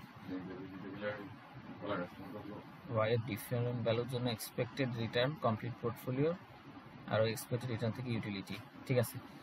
আচ্ছা, এখন তুমি চিন্তা করো যে তুমি কোন পোর্টফোলিওটা নিবা, ঠিক আছে। চিন্তা করো তোমার হাতে বিভিন্ন অপশন আছে, ঠিক আছে। তো তুমি কোন পোর্টফোলিওটা নিতে চাবা, যেটার সবচেয়ে বেশি ইউটিলিটি সবচেয়ে বেশি হবে, তুমি সেই পোর্টফোলিওটা নিতে পারবা। তো দেখো এখানে বিভিন্ন পোর্টফোলিওর ইউটিলিটি ক্যালকুলেট করছে কিসের বেসিসে, ওয়াই এর বেসিসে। মানে তুমি কোন পোর্টফোলিও নাকি এটাকে কি বলবো, মানে অ্যাসেট না, পোর্টফোলিও আর কি, কোন পোর্টফোলিও কম্পোজিশন করলে, মানে পোর্টফোলিও কম্পোজিশন বলতে কি বুঝাচ্ছি, মানে অ্যাসেট অ্যালোকেশনটা বুঝাচ্ছি, যে তোমার যে টাকা আছে 3 লাখ টাকা বা যত টাকা আছে, এর মধ্যে কতটুকু তুমি কত পার্সেন্টেজ রিস্কি অ্যাসেটে ইনভেস্টমেন্ট করবা অ্যান্ড কত পার্সেন্ট রিস্ক ফ্রি অ্যাসেটে ইনভেস্টমেন্ট করবা। এই যে রেশিওটা, এটা হলো তোমার পোর্টফোলিও কম্পোজিশন, মানে তুমি এটা কিভাবে ভাগ করতেছো, ঠিক আছে। তো এইটা তুমি বিভিন্নভাবে ভাগ করতে পারো, ঠিক আছে, ভাগ করতে পারো। তো সেটার বেসিসে তোমার যদি তুমি 30% রাখো, ঠিক, মানে যদি এটা হলো রিস্কি না, রিস্কি অ্যাসেটে যদি তুমি 70% রাখো, ঠিক আছে, সেক্ষেত্রে তোমার ইউটিলিটি কত আসতেছে, হ্যাঁ। আর যদি আরো কম রাখো সেক্ষেত্রে ইউটিলিটি কত আসতেছে, বেশি রাখলে কত আসতেছে, সবগুলোর জন্য তোমার ইউটিলিটি দেখাচ্ছে। এন্ড সেটার বেসিসে তুমি বুঝতে পারবা যে অ্যাকচুয়ালি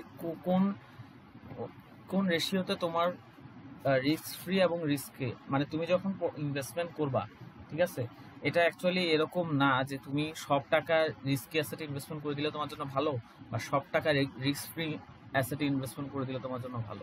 অ্যাকচুয়ালি আইডিয়াল সিচুয়েশন হলো এটা, যে তুমি রিস্কিতে কিছু ইনভেস্টমেন্ট করবা এবং রিস্ক ফ্রিতে ইনভেস্টমেন্ট করবা কিছু। এখন এই রেশিওটা কিরকম হলে, ঠিক আছে, কত পার্সেন্টেজ অ্যামাউন্ট তুমি রিস্কি অ্যাসেটে ইনভেস্টমেন্ট করলে তোমার ইউটিলিটি সর্বোচ্চ হবে, ঠিক আছে, এটা এখানে দেখাচ্ছে একটা টেবিলে বিভিন্ন ভ্যালু ধরে।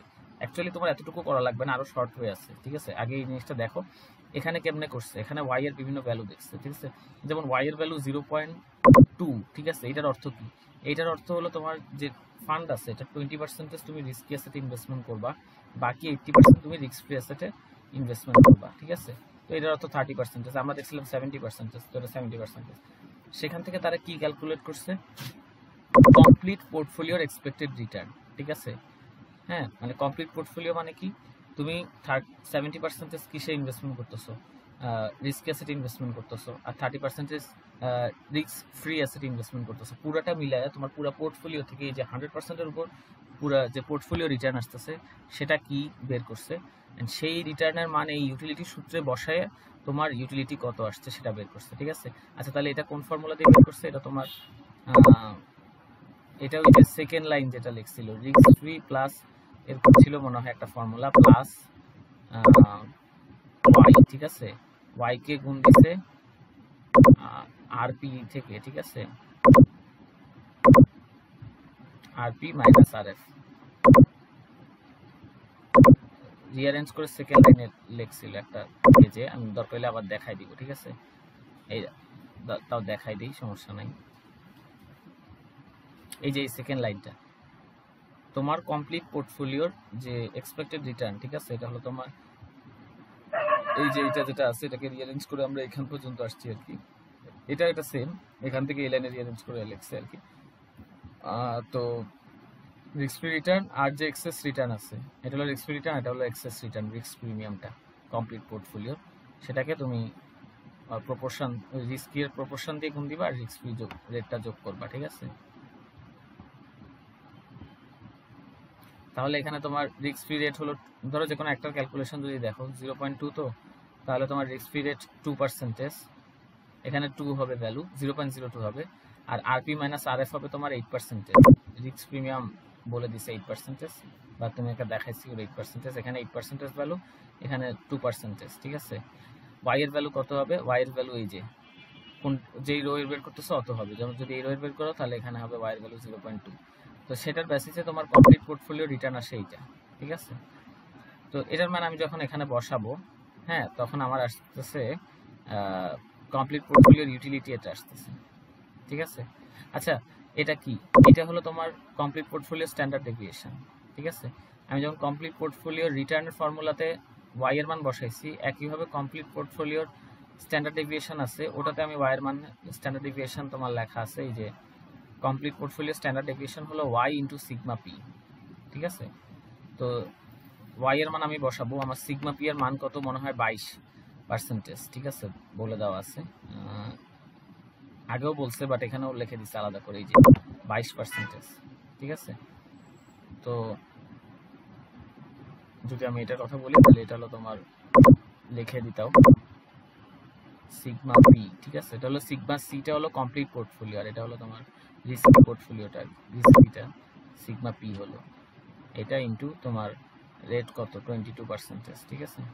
স্ট্যান্ডার্ড সরি এটা তো রেটই, এটা ইনটু ওয়াই, এই 22% ইনটু ওয়াই এর যে ভ্যালু, ঠিক আছে? তো এটা তোমার সিগমা সি আসছে এখানে, আর এটা এই ফর্মুলা দিয়ে করছে, সিগমা সি এর ভ্যালু দিচ্ছে, আর এখানে তোমার এক্সপেক্টেড রিটার্ন, আর ইউ বের করছে, তোমার ইউটিলিটি বের করছে, জাস্ট এক্সপেক্টেড রিটার্নের ভ্যালু এখানে বসায়, মানে এই ইকুয়েশনটা এটার উপর ডিপেন্ডেন্ট, এটার সাথে সম্পর্ক নাই, ঠিক আছে? তো এটার মান এখানে বসায়, ও আচ্ছা আছে, তো এই যে এখানে যে সিগমা সি আছে এটা এখানে বসাইছে, আছে সরি খেয়াল করেনি, এখানে বসাইছে, বসা এটা স্কয়ার করছে, ঠিক আছে?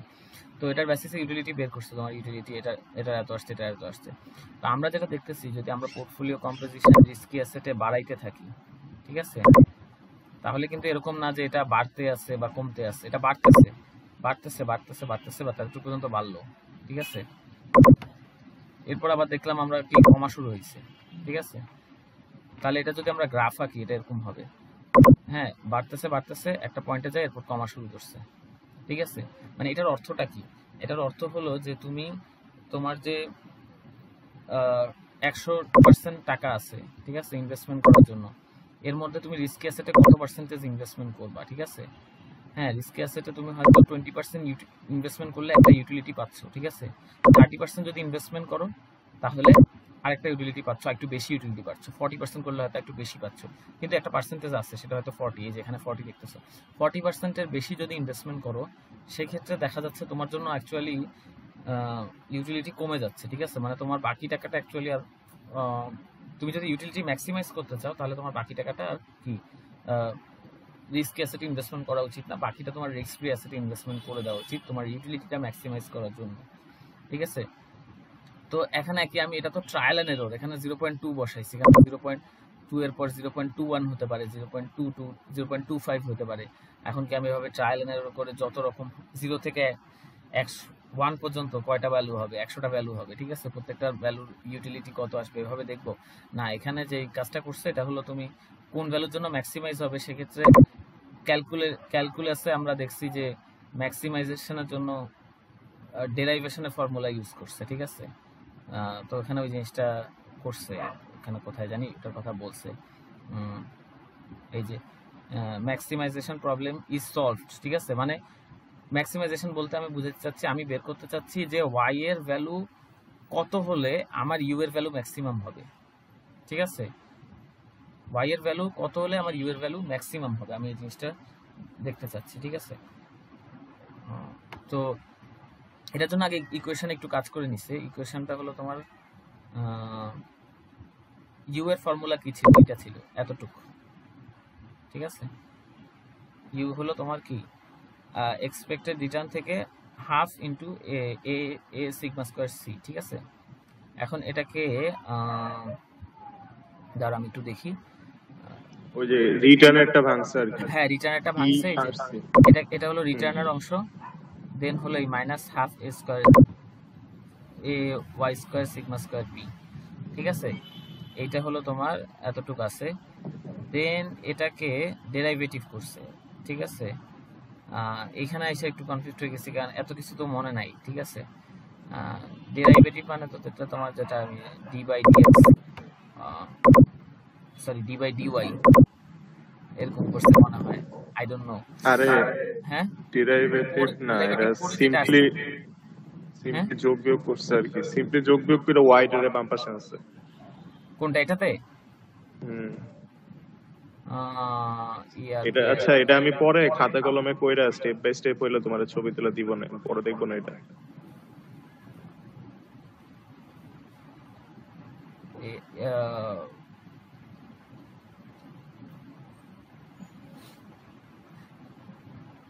আচ্ছা ঠিক আছে, সিম্পলি যোগ বিয়োগ করে ধরো এটা আনছে। ঠিক আছে, কিন্তু এখন এটা আনার পর এখানে ওয়াই এর ভ্যালু কত হইলে আমার এটার ভ্যালু ইকুয়েশনে বাম পক্ষ কত হইলে আমার ডান পক্ষ ম্যাক্সিমাম হবে, এরকম কিছু একটা, সেটা সলভ করছে ডেরাইভেটিভের মাধ্যমে, ডেরাইভেটিভের সূত্রের মাধ্যমে আর কি।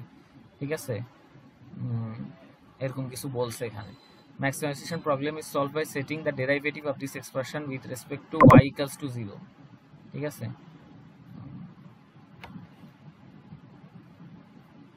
দেখাও তুমি আমাকে খাতায় করে দেখাও, সমস্যা নেই। আচ্ছা এখানে ওটার একটা এক্সাম্পল আছে, এটা একটু পড়ে দেখো। ইউজিং আওয়ার নিউমেরিক্যাল আমাদের এক্সাম্পলে কি ছিল, রিস্ক ফ্রি রেট 2% ছিল, পোর্টফোলিও রিটার্ন ছিল 10%, স্ট্যান্ডার্ড ডেভিয়েশন 22%। আচ্ছা রিস্ক অ্যাভারশন কত হবে বলে দিচ্ছে একটা, ধরো রিস্ক অ্যাভারশন 4। ঠিক আছে, কি রে, আচ্ছা এখানে আবার রিপিট, এখানে স্ক্রিনশট কেটে গেছে, এখানে আবার শুরু থেকে দেখাইছে, তো এই পেজটা দেখলেই হচ্ছে। ঠিক আছে, এ সমান 4। ঠিক আছে, তো ওয়াই এর, আচ্ছা ওয়াই এর এই দেখো এখানে কি ছিল, আর পি মাইনাস আর এফ মানে রিস্ক প্রিমিয়ামটা, আর এখানে হলো এ সিগমা স্কোয়ার পি। ঠিক আছে, এই যে রিস্ক প্রিমিয়ামটা 10% থেকে 2%, আর এ সিগমা স্কোয়ার পি। ঠিক আছে, এ হলো আমার এই যে এর ভ্যালু 4। ঠিক আছে, আর সিগমা স্কোয়ার সিগমা পি। ঠিক আছে, এটাকে স্কোয়ার করছে 0.22 স্কোয়ার, এটা করে 0.41 আসছে। এই যা এটা করছে, এটা ডেরাইভেটিভ করে এটা পাইছে, জাস্ট ইকুয়েশনে এখানে তো বলছে ডেরাইভেটিভ করে এটা পাইছে, দেন মান বসাইছে। কেমনে কি করছে এটা বোঝার দরকার নেই, এটা মুখস্থ করলে হয়ে যেতেছে, এটা হ্যাঁ মেইন সেটা কথা। বলতে পারো, এটা মুখস্থ করলে হয়ে যাচ্ছে, কারণ এখানে তো আর আমরা এখানে তো আর ডেরিভেটিভ করতেছেন, এখানে জাস্ট ওই সূত্রের মধ্যে মান বসাই দিচ্ছে, বাট ওরা বলছে ডেরিভেটিভের কথা, তাহলে আমি যেটা বলছি সেটা, এই যে ফর্মুলা আছে এটা থেকে ডেরাইভেশন করে এটা পাইছে, এখন এখানে জাস্ট মান বসাইলে তুমি ওয়াই এর ভ্যালু কত হওয়া উচিত এটা পেয়ে যাবা, ডেরাইভেট করে এটা পেয়ে গেছে।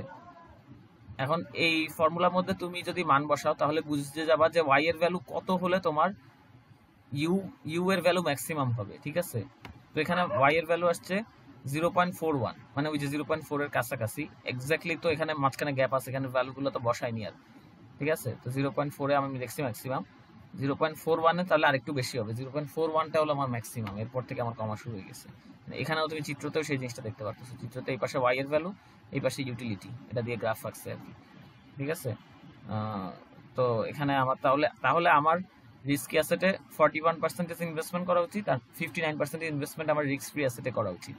ঠিক আছে, তো এখন তাহলে আমার পোর্টফোলিও কি হবে আমি ক্যালকুলেশন করতে পারবো যে আমার এখন আমার তাহলে যদি এটার বেসিসে আমার কমপ্লিট পোর্টফোলিওর এক্সপেক্টেড রিটার্ন কত হবে, 2 এর সাথে risk free rate plus y into risk premium. ঠিক আছে, গুণ দিয়ে আমার কমপ্লিট পোর্টফোলিও রিটার্ন এটা আসছে, কমপ্লিট পোর্টফোলিওর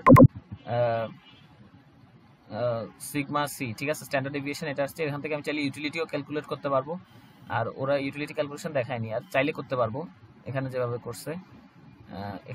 করছে, তো এভাবে আমরা ইউটিলিটি করতে পারবো। আর আর এখানে আরেকটা ক্যালকুলেশন দেখাইছে যে শার্প রেশিও করছে, ঠিক আছে, শার্প রেশিও করে দেখছে যে ওই সেম 0.36 আসছে, ঠিক আছে। এর কারণ কি, ঠিক আছে, এটার ব্যাখ্যা লেখা আছে বইয়ে, এখানে আছে কিনা জানি না, ওটারটা লেখা নাই, এটারটা লেখা আছে, এটাতে কেন সেম আছে এটার লেখা আছে। এটার ব্যাখ্যা যেটা লেখা ছিল যে তুমি অ্যাকচুয়ালি কি কিছু চেঞ্জ করতেছো না, খালি পোর্টফোলিও কম্পোজিশন চেঞ্জ করতেছো, ঠিক আছে। তো এরকম করলে তোমার অ্যাকচুয়ালি শার্প রেশিও সেম থাকবে, কারণ শার্প রেশিও তুমি কেন বের করো, রিস্কের পার্সেন্টেজ, রিস্ক প্রিমিয়ামের পার্সেন্টেজ ডিভাইডেড বাই রিটার্নের পার্সেন্টেজ, এখানে কিন্তু কোনো ওয়েট নিতেছো না ওভাবে, ঠিক আছে। তো আলটিমেটলি তুমি কত পার্সেন্টেজ ইনভেস্টমেন্ট রিস্ক কি অ্যাসেটে করতেছেন, কত পার্সেন্ট ইনভেস্টমেন্ট রিস্ক ফ্রি অ্যাসেটে করতেছো, এই কম্পোজিশনটা যদি তুমি চেঞ্জ করো, ঠিক আছে, এটার ফলে তো তোমার আলটিমেটলি শার্প রেশিওতে কোনো চেঞ্জ হবে না, বুঝতে পারছো।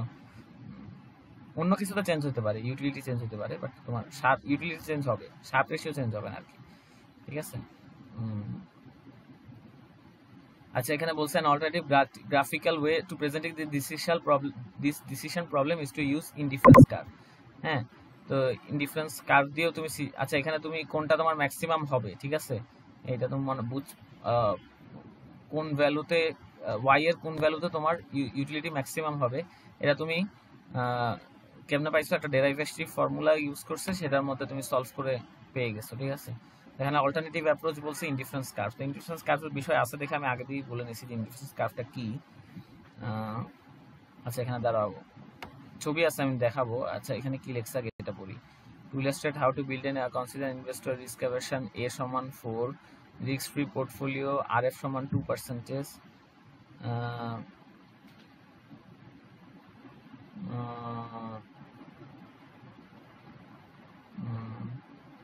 আচ্ছা এখানে বলছে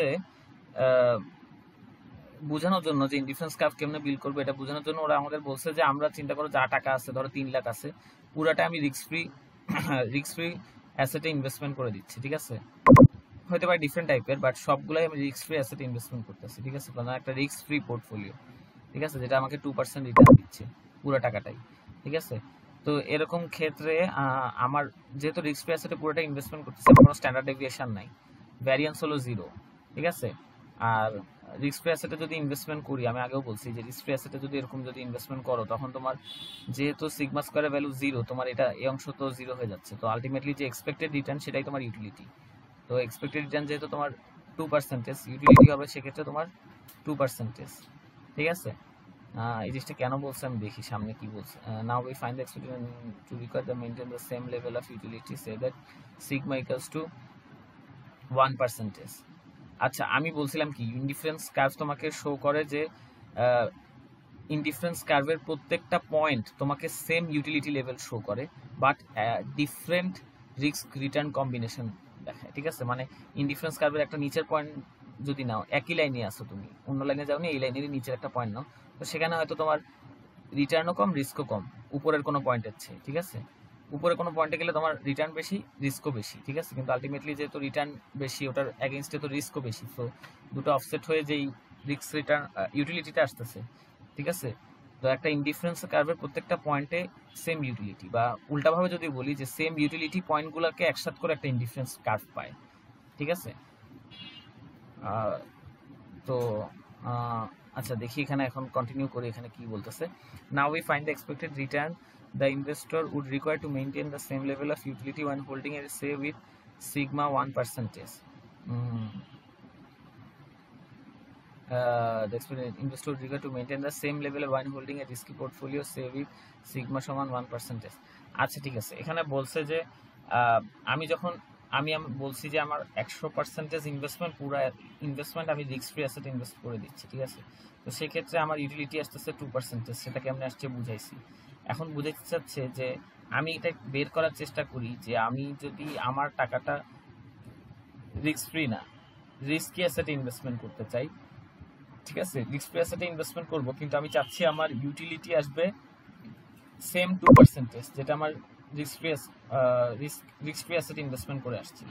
মানে আমি এখন রিস্কি অ্যাসেটে ইনভেস্টমেন্ট করব, কিন্তু আমার ইউটিলিটি আসবে সেই 2%, যেটা আমার রিস্ক ফ্রি অ্যাসেটে আসছিল, ঠিক আছে। তাহলে তুমি চিন্তা করো, রিস্ক ফ্রি অ্যাসেটের ক্ষেত্রে যখন ইউটিলিটি 2% আসছিল, তখন বেসিক্যালি আসছিল কেমন, তখন এটার ভ্যালুই 2% ছিল, আর এখান থেকে তো কিছু বাদ যায়নি, ঠিক আছে, এখান থেকে কিছু বাদ যায়নি। হ্যাঁ, কিন্তু এখন যেহেতু তোমার রিস্কি অ্যাসেটের কথা বলতেছি, তো রিস্কি অ্যাসেটে তো এখান থেকে কিছু বাদ যাবে অবশ্যই, যেহেতু সিগমা স্কোয়ারের একটা ভ্যালু থাকবে। ঠিক আছে, সেটার সাথে আবার এর ভ্যালু গুণ যাবে, কিছু একটা বাদ যাবে। ঠিক আছে, তো বাদ যাওয়ার পরে ভ্যালু আসবে 2। ঠিক আছে, তার অর্থ কি এক্সপেক্টেড রিটার্ন অবশ্যই তোমার এটার ভ্যালু যদি 2 আসতে হয়, এটার ভ্যালু তোমার অবশ্যই 2 এর চেয়ে বেশি হইতে হবে। ঠিক আছে, তো 2 এর চেয়ে বেশি কত হইতে হবে, এটাকে আমি যদি ইকুয়েশন রিঅ্যারেঞ্জ করে ই আর এক্সপেক্টেড রিটার্ন এই ভ্যালুটা বের করি। ঠিক আছে, হ্যাঁ, ইউ এর মান লিখবো 2%। ঠিক আছে, তো এখানে রিঅ্যারেঞ্জ করলে তোমার হবে ইউ এর সাথে এই হাফ এ সিগমা স্কোয়ার যোগ হবে। তো ইউ এর ভ্যালু হচ্ছে তোমার 2%, আর হাফ সিগমা স্কোয়ার এ সিগমা স্কোয়ার এর ভ্যালু 4। ঠিক আছে, উপরে বলছিল into sigma square. Standard deviation কত হবে এখানে বলে দিচ্ছে। তো স্ট্যান্ডার্ড ডেভিয়েশন যদি 1% হয়, তো 1% স্কোয়ার দিলাম 2.02%। এটার অর্থ হলো এটা যে আমি যদি রিস্কি অ্যাসেট, একটা রিস্কি অ্যাসেট যেটা স্ট্যান্ডার্ড ডেভিয়েশন 1%, এরকম রিস্কি অ্যাসেট যদি রিস্কি অ্যাসেটের রিটার্ন যদি হয় 2.20 এবং আমার রিস্ক অ্যাভারশন 4। ঠিক আছে, ঠিক আছে, তো এইসব শর্তের বেসিসে যদি একটা রিস্ক অ্যাসেটের ইনভেস্টমেন্ট রিটার্ন 2.2% হয়, তখন আমার এটার ইউটিলিটি আসবে 2%। ঠিক আছে, যেটা একটা রিস্ক ফ্রি, যেটা হলো এই রিস্ক ফ্রি অ্যাসেটের ইউটিলিটি সমান 2%-এর সমান। ঠিক আছে, তো এইটা আমরা এখানে দেয়নি ওই ভ্যালুটা। ধরো এখানে আমি লিখলাম আরেকটা রো অ্যাড করলাম। ঠিক আছে, এই রো এর নাম দিলাম আমরা সিগমা। কত ছিল এখানে দেখো, সিগমা ছিল 0.01। ঠিক আছে, তাহলে আমি আরেকটা রো অ্যাড করলাম যেখানে আমার সিগমা হলো 0.01। ঠিক আছে, তো 0.01 আমার এ কত ছিল, এ হলো 4। তো এ যদি 4 হয় সেক্ষেত্রে আমার এক্সপেক্টেড রিকোয়ার্ড রিটার্ন কত হবে, 2.02। ঠিক আছে, 2.02 দাঁড়াবে। ওকে, মানে আমি যদি একটা রিস্কি অ্যাসেটে ইনভেস্টমেন্ট করি যেটা স্ট্যান্ডার্ড ডেভিয়েশন 1%, অ্যান্ড আমার এটা কি আচ্ছা এ, ঠিক আছে, রিস্ক অ্যাভারশন যদি 4 হয়, সেই ক্ষেত্রে আমার কত রিটার্ন লাগবে ওই রিস্কি অ্যাসেটের, যাতে আমার ইউটিলিটিটা সেম ইউটিলিটি দিবে যেটা একটা রিস্ক ফ্রি অ্যাসেটের ইউটিলিটির সমান হয়। ঠিক আছে, এটা যদি আমি এই একই ইকুয়েশন দিয়ে বের করি, এটা যে ইকুয়েশন দিয়ে বের করছে, তো A4 এর জন্য সেক্ষেত্রে তোমার যদি স্ট্যান্ডার্ড ডেভিয়েশন 0.01 হয় সেক্ষেত্রে 2.02 আসতেছে।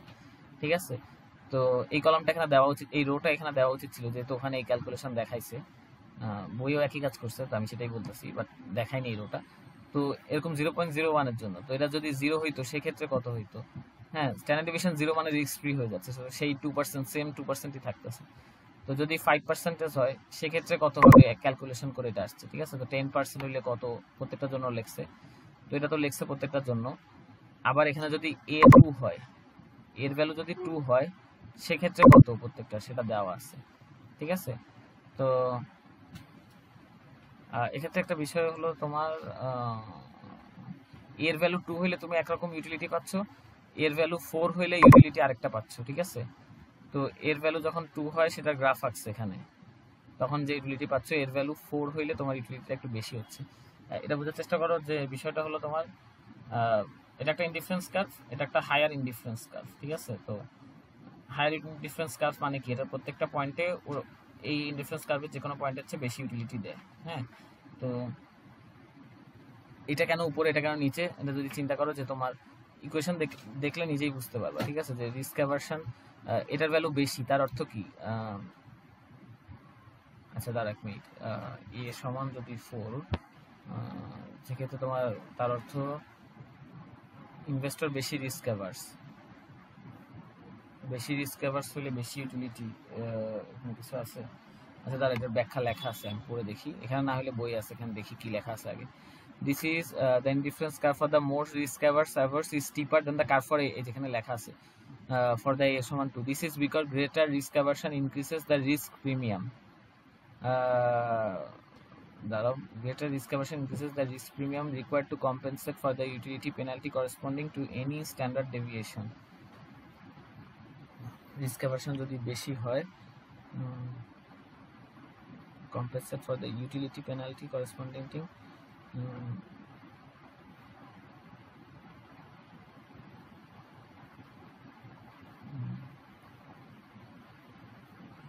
ওই সময় বুঝছিলাম, একটু চিন্তা করতে হবে। দাঁড়াও, গেটার রিস্ক হচ্ছে increase the risk premium, গেটার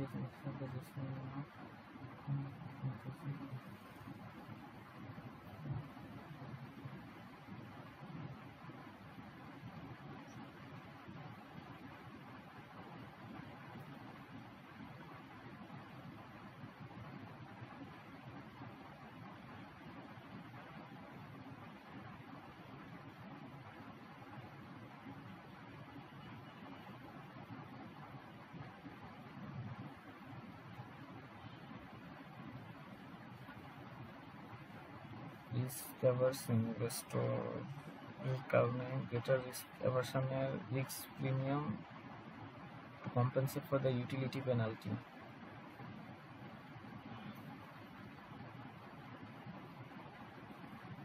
confusing লাগতেছে কেন জানি।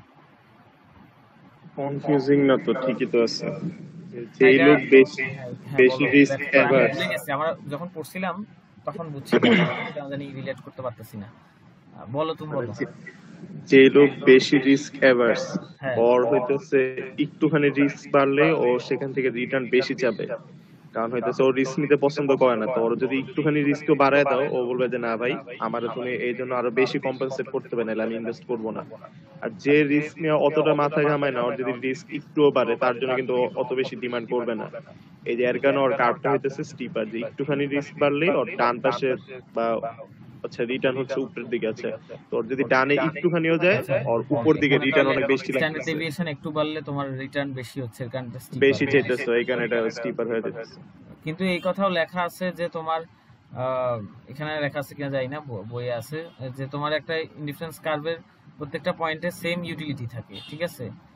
গ্রাফের বেসিসে বুঝলাম, বাট এটার দ্বারা তো এটাও বোঝাচ্ছে না, এটা যেহেতু উপরের গ্রাফ, উপরের লাইন, তাহলে এটাতে ইউটিলিটি বেশি।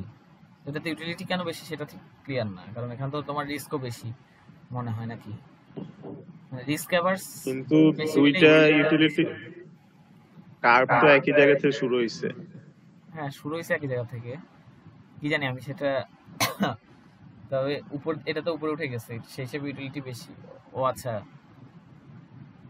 ও না, তাহলে সেম ইউটিলিটি দিচ্ছে না, কারণ হ্যাঁ সেম ইউটিলিটি দিচ্ছে, কারণ দেখো, হ্যাঁ ঠিক বলছো, ঠিক আছে। এটা হচ্ছে অনেকটা সাইকোলজিক্যাল। এটা উপরে না, এটা যদি এভাবে থাকতো তাহলে উপরে বলতে পারতা। এটা তো কানেক্ট হয়েছে এক পয়েন্টে, কারণ দেখো একটা ইনডিফারেন্স কার্ভের প্রত্যেকটা পয়েন্ট সেম ইউটিলিটি দেয়, তার অর্থ কি এই পয়েন্টে যে ইউটিলিটি দিচ্ছে এই পয়েন্টেও সেম ইউটিলিটি দিচ্ছে, এটা আর এটা সেম। আবার এই পয়েন্টে যে ইউটিলিটি দিতেছে এই পয়েন্টে আবার সেম ইউটিলিটি দিতেছে, যেটা যেহেতু যাইতে এখানে আসছে, ঠিক আছে? তার অর্থ এটা যদি সেম হয় আর এটা যদি সেম হয়, তার মানে এটাও সেম, ঠিক আছে? যেহেতু কানেক্টেড সেহেতু ঠিক আছে, তার মানে ইউটিলিটি সেম দিচ্ছে। আমি এই জিনিসটাকে তাহলে ভুলভাবে বুঝছি, ঠিক আছে? আর মেইন কথা হচ্ছে এটা মানুষের মেন্টালিটি, যে এইখানে এ হইতেছে 4 আর ওইখানে এ হইতেছে 2। এটা কেন উপরে উঠে গেছে ওটা নিয়ে আমার কনফিউশন কম ছিল। আমার কনফিউশন ছিল যে এটা রিস্ক অ্যাভার্স, আমি মানে জিনিসটাকে প্র্যাকটিক্যালি চিন্তা করতেছিলাম, আমার মাথায় মিলতেছে না যে রিস্ক অ্যাভার্স ইনভেস্টর, যদি কোনো ইনভেস্টর বেশি রিস্ক অ্যাভার্স হয় তাহলে তার ইউটিলিটি বেশি হবে, এটা কেন আমি এটা বুঝতেছিলাম না, ঠিক আছে? তো এখন বুঝলাম যে না, অ্যাকচুয়ালি ইউটিলিটি বেশি হবে, এটা বুঝাইনি এখানে, ঠিক আছে? এই যেখানে লেখছে each point shows the expected return required to provide a utility score of 2%, ঠিক আছে? দুইটার ক্ষেত্রে ইউটিলিটি 2% দিবে with risk aversion of either 2 অথবা 4, ঠিক আছে? তো রিস্ক অ্যাভারশন এখানে 2 এখানে 4, কিন্তু দুইটার ক্ষেত্রে তোমার ইউটিলিটি 2% দিতেছে।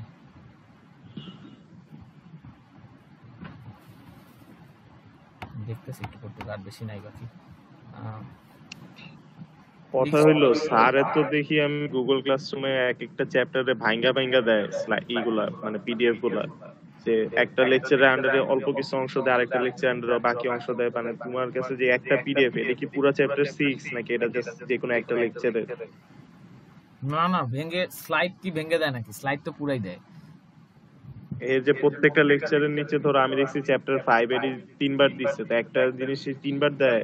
কারণ আমি আবার খুলে দেখছিলাম যে সবগুলো স্টার্টিং সেম না, যদি তোমার আলাদা 3বার দিয়েও থাকে, এটা লেটেস্ট আমার, মানে লাস্টে যে স্লাইড দিচ্ছে সেই স্লাইড, তো এটাতে পুরাটা আছে। আর আমি চ্যাপ্টার পড়ছি তো আমি জানি, এখানে বুঝতে পারতেছি এটা পুরা দিছে, সব দিছে দাদা, সব দিছে বলতে স্লাইডে যা আছে এটা বই থেকে তো এটা আমারে দিও থাকে একটু, স্লাইডে স্বাভাবিকভাবে, বই থেকে তো স্লাইডটা আমারে হোয়াটসঅ্যাপে দিও একটু। হ্যাঁ ঠিক আছে। আচ্ছা এটা ফিনিশ করে নি। Risk tolerance and asset allocation, higher indifference correspond to higher level of utility. এই দেখো আমি বলছি না, এই দেখো higher indifference curve correspond to higher level of utility, ঠিক আছে। দেখো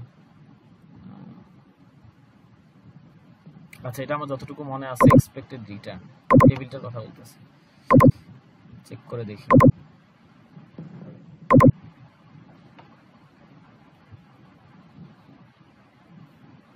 এই যে explore for indifference curve a is 4। আচ্ছা এটা কোন ইকুয়েশন ইউজ করে করছে?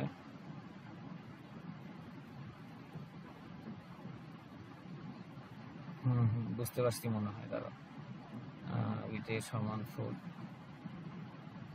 আচ্ছা দেখো এখানে তোমার স্ট্যান্ডার্ড ডেভিয়েশনের ভ্যালু দেওয়া আছে, বিভিন্ন ভ্যালু, ঠিক আছে।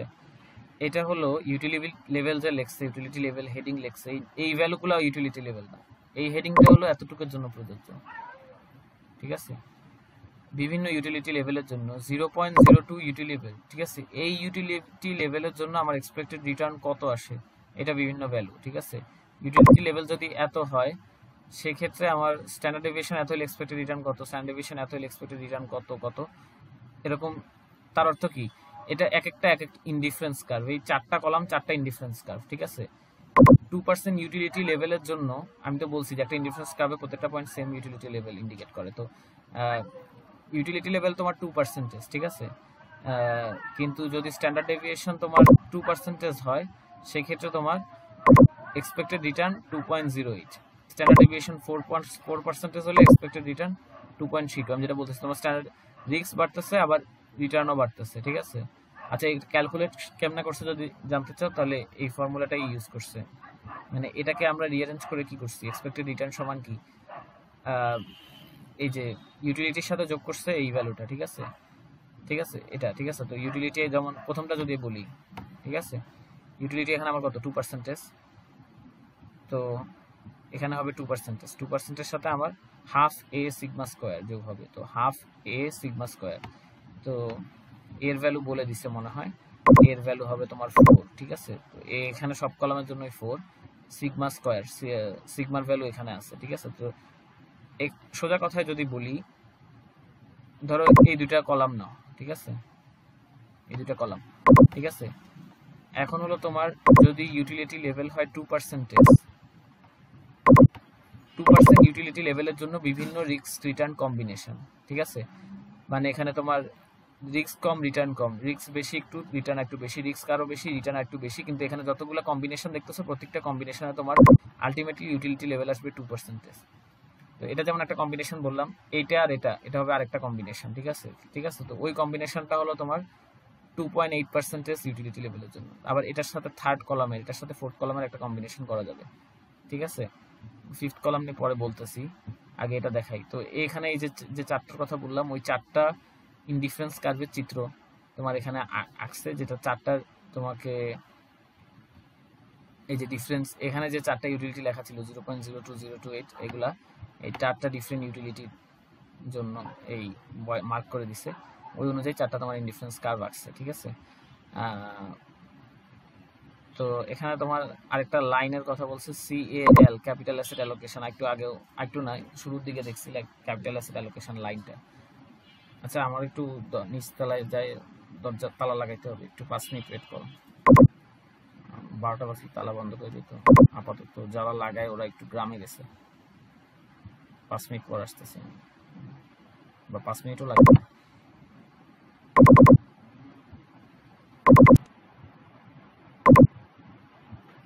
আচ্ছা আসো তো না,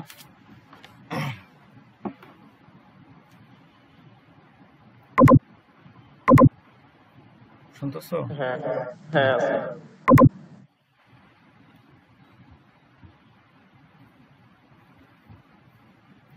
আচ্ছা এটা তোমার এখানে যখন আরসি দেখবা বুঝে যাবা কমপ্লিট পোর্টফোলিও, ঠিক আছে, পুরো পোর্টফোলিও। তো পুরো পোর্টফোলিওর এক্সপেক্টেড রিটার্ন কত হবে, এই যে ফর্মুলা লিখছিলাম ওটা দিয়ে মনে হয়, এই লিখলাম না এখানে একবার, কোথায় লিখছি, এত উপরে, ঠিক আছে, এটা দিয়ে এই যে RF + Y * RP। তো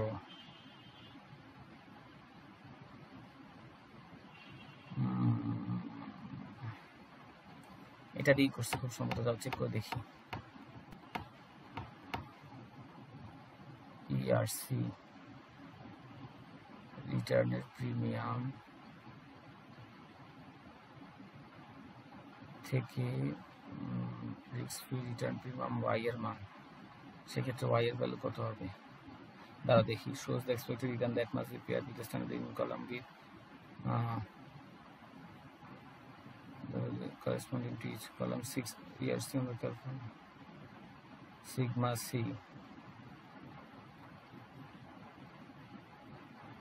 একটু ক্যালকুলেট করে মিলাই দেখতে হবে। দাঁড়া,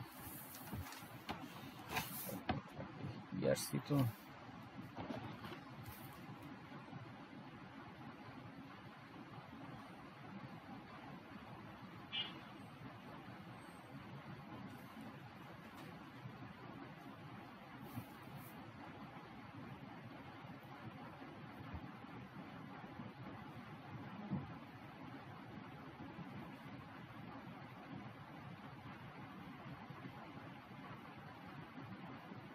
আচ্ছা, ওয়াই এর ভ্যালু কত হবে? মনে হয় 41% হবে, যেটা আমরা বেস্ট বলছি। চেক করে দেখি। দাঁড়া, 2% যদি হয় 0. গলা কি এগুলো হঠাৎ 0.02 5.28 না, এটা তো কোন ফর্মুলা ইউজ করছে? দাঁড়াও,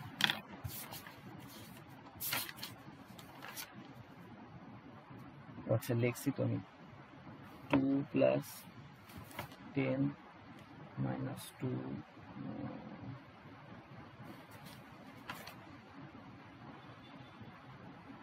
আমি বইয়ে লিখছি। দাঁড়াও এক মিনিট, আমি বলতেছি।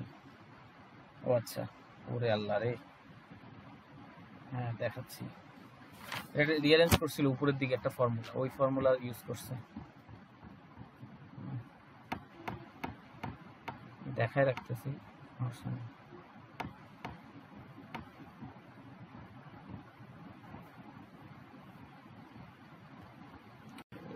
এরপরে একটা রিঅ্যারেঞ্জ করছিল এইটা, মানে এইটা সিগমা সি, এই যে, হ্যাঁ এটা। তা আমি চেক করতেছিলাম এই ফর্মুলা নাকি, ঠিক আছে। তো এটার পরে একটা রিঅ্যারেঞ্জ করছিল এই লাইনটা, এই ফর্মুলা ইউজ করছে ইআরসি বের করার জন্য, ঠিক আছে। তো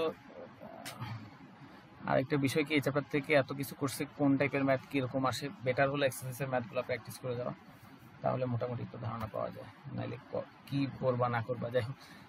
কমপ্লিট পোর্টফোলিও এক্সপেক্টেড রিটার্নের ক্ষেত্রে তো দুইটা সূত্র মনে রাখতে পারো। একটা হলো risk free rate, risk free রেটের সাথে যোগ করবা যে রিস্কি পোর্টফোলিওর যে প্রপোর্শনটা, সেটাকে গুণ দিবা রিস্ক প্রিমিয়াম দিয়ে, ঠিক আছে। আর আরেকটা এখানে যেটা করছে, এটাকে রিঅ্যারেঞ্জ করে রিস্ক ফ্রি রেটের সাথে রিস্ক প্রিমিয়াম যোগ করছে, ভাগ গেছে তোমার বা গুণ যাবে তোমার sigma c divided by sigma p দিয়ে, ঠিক আছে। সিগমা সি হলো কমপ্লিট পোর্টফোলিওর স্ট্যান্ডার্ড ডেভিয়েশন, আর সিগমা পি হলো তোমার শুধু পোর্টফোলিও। সিগমা পি এর ভ্যালু এক্ষেত্রে 22 হবে, ঠিক আছে। আমি লিখে দিই এখানে কি করছে। আচ্ছা, আমি এটাতে দাগাইছি, চাইলে তুমি এইটা আমি তোমাকে দিতে পারবো। এটা দাগানোটা সেভ দিলে তোমাকে এটা দিতে পারবো চাইলে আমি। আচ্ছা, তাহলে এইটাই দিও আমাদের। হ্যাঁ, এইটাই দিও তাহলে। দাগানোটাও দিব, ক্লিনটাও দিতে পারবো, সমস্যা নেই, দরকার দুইটা দিই। হ্যাঁ, এটা তো দাগানোটাই দাও। লিখে দিচ্ছি ফর্ম এখানে, এই জিনিসটা এটা হলো তোমার লিখতে হলে রোটেট করতে হবে, কারণ এটা বাইরে লিখলে লেখা উঠবে না, বাইরে উঠে না লেখা, আর এই পাশে জায়গা নাই লেখার। দাঁড়া, রোটেট করে লিখি।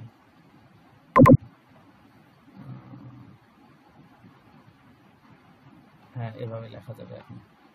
আচ্ছা, এটা হবে তোমার বইয়ে লিখছি তো 2%। আচ্ছা, ফর্মুলা সহ লিখি, 2 লাইন লিখি, সমস্যা নেই।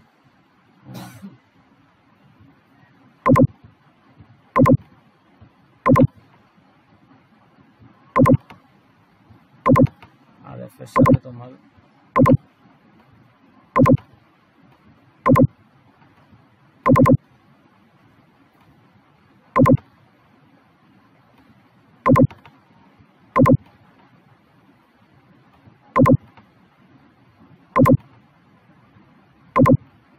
কম্পিউটারে লেখা একটু কষ্ট করে, একটু টাইম লাগতেছে, চাপ দিয়ে লিখতে হয়। এটা হলো তোমার সিগমা সি, সরি সি লিখতে যাও, পি লিখে বসতেছে, সিগমা সি, এটা হলো তোমার সিগমা পি। আরেকটা লাইন লিখি, দেন তোমার এটা ফর্মুলা লিখছে, আর এখানে তোমার 2 এর সাথে আরেক লাইন লাগবে না, এটা দিয়ে বোঝা যাবে। আচ্ছা দাঁড়াও, এসে যাও, বেশি সময় লাগবে। 10 মাস 2,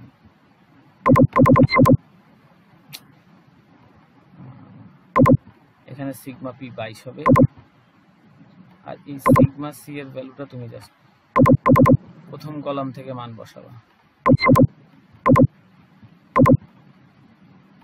ঠিক আছে? এটা হয়ে গেছে, রোটেট করে নিই। এই যে সিগমা সি এর ভ্যালুটা এখান থেকে ভ্যালু বসাবো, এটা এখানে সিগমা সি লিখে দিলাম, ঠিক আছে?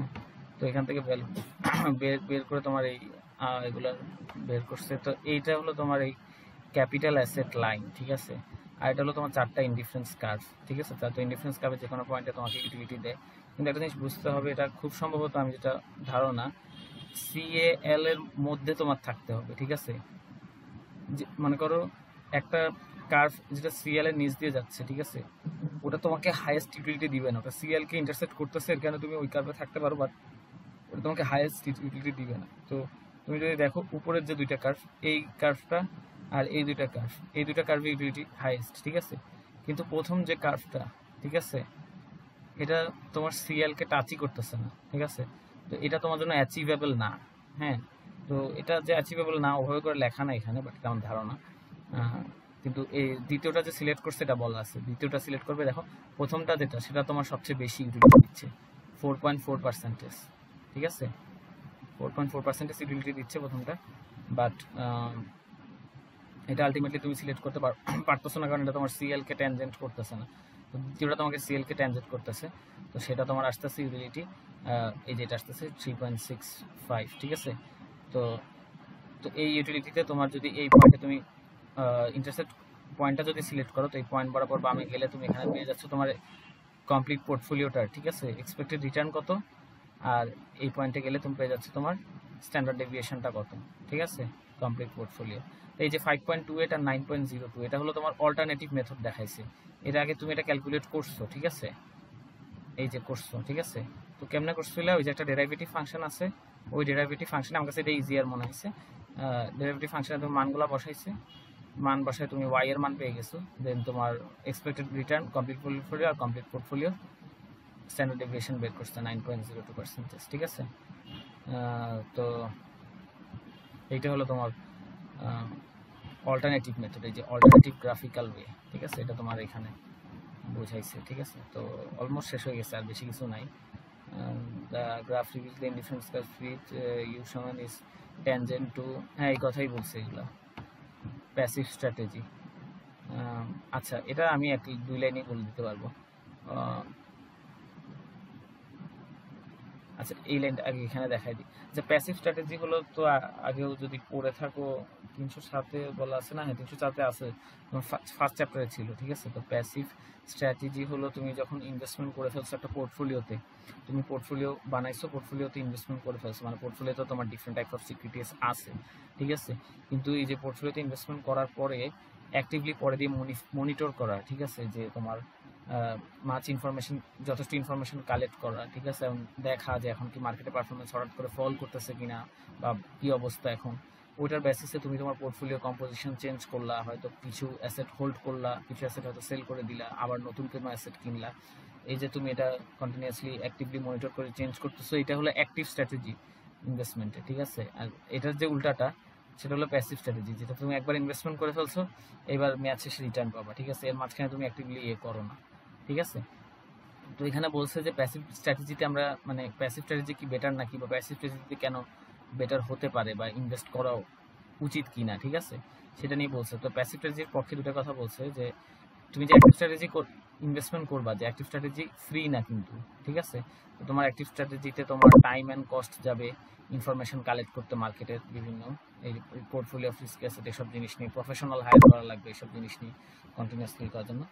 তো more expensive active portfolio active strategy, ঠিক আছে। একটা সেকেন্ড রিজন হলো প্যাসিভ স্ট্র্যাটেজি কেন বেনিফিট হতে পারে তোমার জন্য, যে প্যাসিভ দেখা যাচ্ছে অনেকে এরকম আছে যে প্যাসিভ স্ট্র্যাটেজি ফলো করে ভালোই লাভ করতেছে এবং অ্যাক্টিভকেও ইভেন ওভারপাস করে ফেলতেছে, এটা লেখা আছে বই, এরকমও ঘটনা দেখা যাচ্ছে, ঠিক আছে।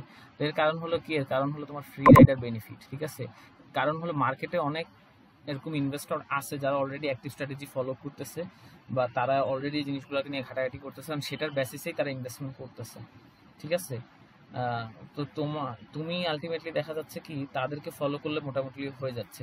অথবা আরেকটা ওয়ের কথা বলা আছে ফ্রি রাইডারের বেনিফিটের কথা বইয়ে, যেটা বলছে যে কি মার্কেট কম্পোজিশন দেখতে পারো, যে কোনো একটা কোম্পানি, ধরো আইবিএম এর কোম্পানি, ঠিক আছে, আইবিএম কোম্পানির মার্কেট শেয়ার কত, ঠিক আছে, যে মার্কেটে যা আছে স্টক মার্কেটে লিস্টেড যে কোম্পানিগুলো আছে যাদের স্টক আছে, ঠিক আছে, তাদের মধ্যে দেখা যাচ্ছে 20% শেয়ার হলো আইবিএম এর, ঠিক আছে।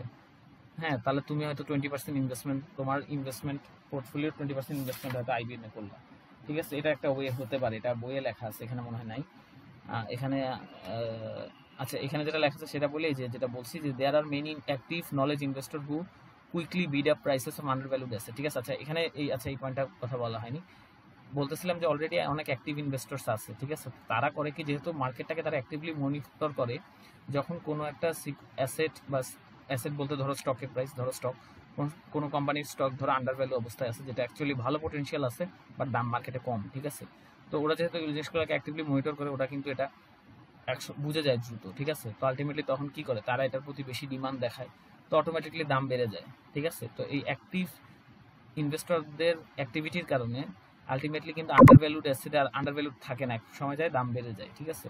আবার ওভার ভ্যালুড অ্যাসেটের দাম কমে যায়, ঠিক আছে। তো মার্কেট অটোমেটিকলি একটা কি বলবো ফেয়ারলি প্রাইসড সিচুয়েশনে চলে আসে, এই যে ফেয়ারলি প্রাইসড কথা বলা আছে, যেটা অ্যাপ্রক্সিমেটলি ফেয়ারলি প্রাইস, ঠিক আছে। তো আলটিমেটলি দেখা যাচ্ছে যে তুমি মার্কেট ইন্ডেক্স ফলো করে যদি ইনভেস্টমেন্ট করো, যেটা আমি বলছি, তো মার্কেটে কি পরিমাণ তোমার আইবিএম এ আছে বা ইয়েতে, তাহলে সেটা একটা রিজনেবলি ফেয়ার বাই হতে পারে, ঠিক আছে। তো এই জিনিসটা এখানে প্যাসিভ স্ট্র্যাটেজির কথা বলা আছে। আর এই পেজে কি আলাদা কিছু বলছে, এর সংজ্ঞা বলছে আর কিছু নেই। Passive strategy describe portfolio that avoids any direct or indirect security analysis, ঠিক আছে। তুমি আলটিমেটলি অত রকম সিকিউরিটি অ্যানালাইসিস করতেছো না, ঠিক। আর এখানে হ্যাঁ, ঠিক আছে, এই যে আমি যে কথাটা বলছি এখানে লেখা আছে, এই যে one way is to select a diversified portfolio of stock, ঠিক আছে, that mirrors the value of the corporate sector of the entire economy, ঠিক আছে। এটা কেমনে, ওই যে for example the proportion invested in Microsoft stock, ঠিক আছে। মাইক্রোসফটের স্টক মার্কেটে যা স্টক আছে সেটার মধ্যে মাইক্রোসফটের যে স্টক আছে এটার যে পার্সেন্টেজ, টোটাল মার্কেট ভ্যালুর মধ্যে মাইক্রোসফট স্টকের যে পার্সেন্টেজ, ওই পার্সেন্টেজে তুমি মাইক্রোসফটে ইনভেস্টমেন্ট করলা, ঠিক আছে। এটা করতে পারো, এটার কথা বলছে, একটু ডিটেলসে ওখানে বলা আছে, বইয়ে লেখা আছে, একটু আরেক লাইন বাড়তি লেখা আছে মনে হয়, তো এটার কথা বলছে। শেষ, আর কিছু নাই, একটু কমপ্লেক্স ছিল চ্যাপ্টারটা। ইনিশিয়ালি দেখে মনে করছিলাম ইজি, পড়ার আগে পড়ে দেখছি যে তাইলে আর কয়টা চ্যাপ্টার বাকি আছে, মানে কামরুল স্যার কত পড়াইছে, 5, 6 আর আরো দুটা পড়াইছে, না দুটা চলতেছে, দ্বিতীয় চলতেছে, মানে দুটা শেষ, চতুর্থটা চলতেছে। আমি তো দুটা পড়া ফেলছি, থার্ড চ্যাপ্টার কামরুল স্যার শেষ, কামরুল স্যার ফোর্থ পড়াচ্ছে। থার্ড ওটা কত বড়? আর হলো আরবি, এই দুটো ছিল বিকেএম, আরবির 5 আর 7, তো 7 মাত্র স্টার্ট করছে, 5 শেষ।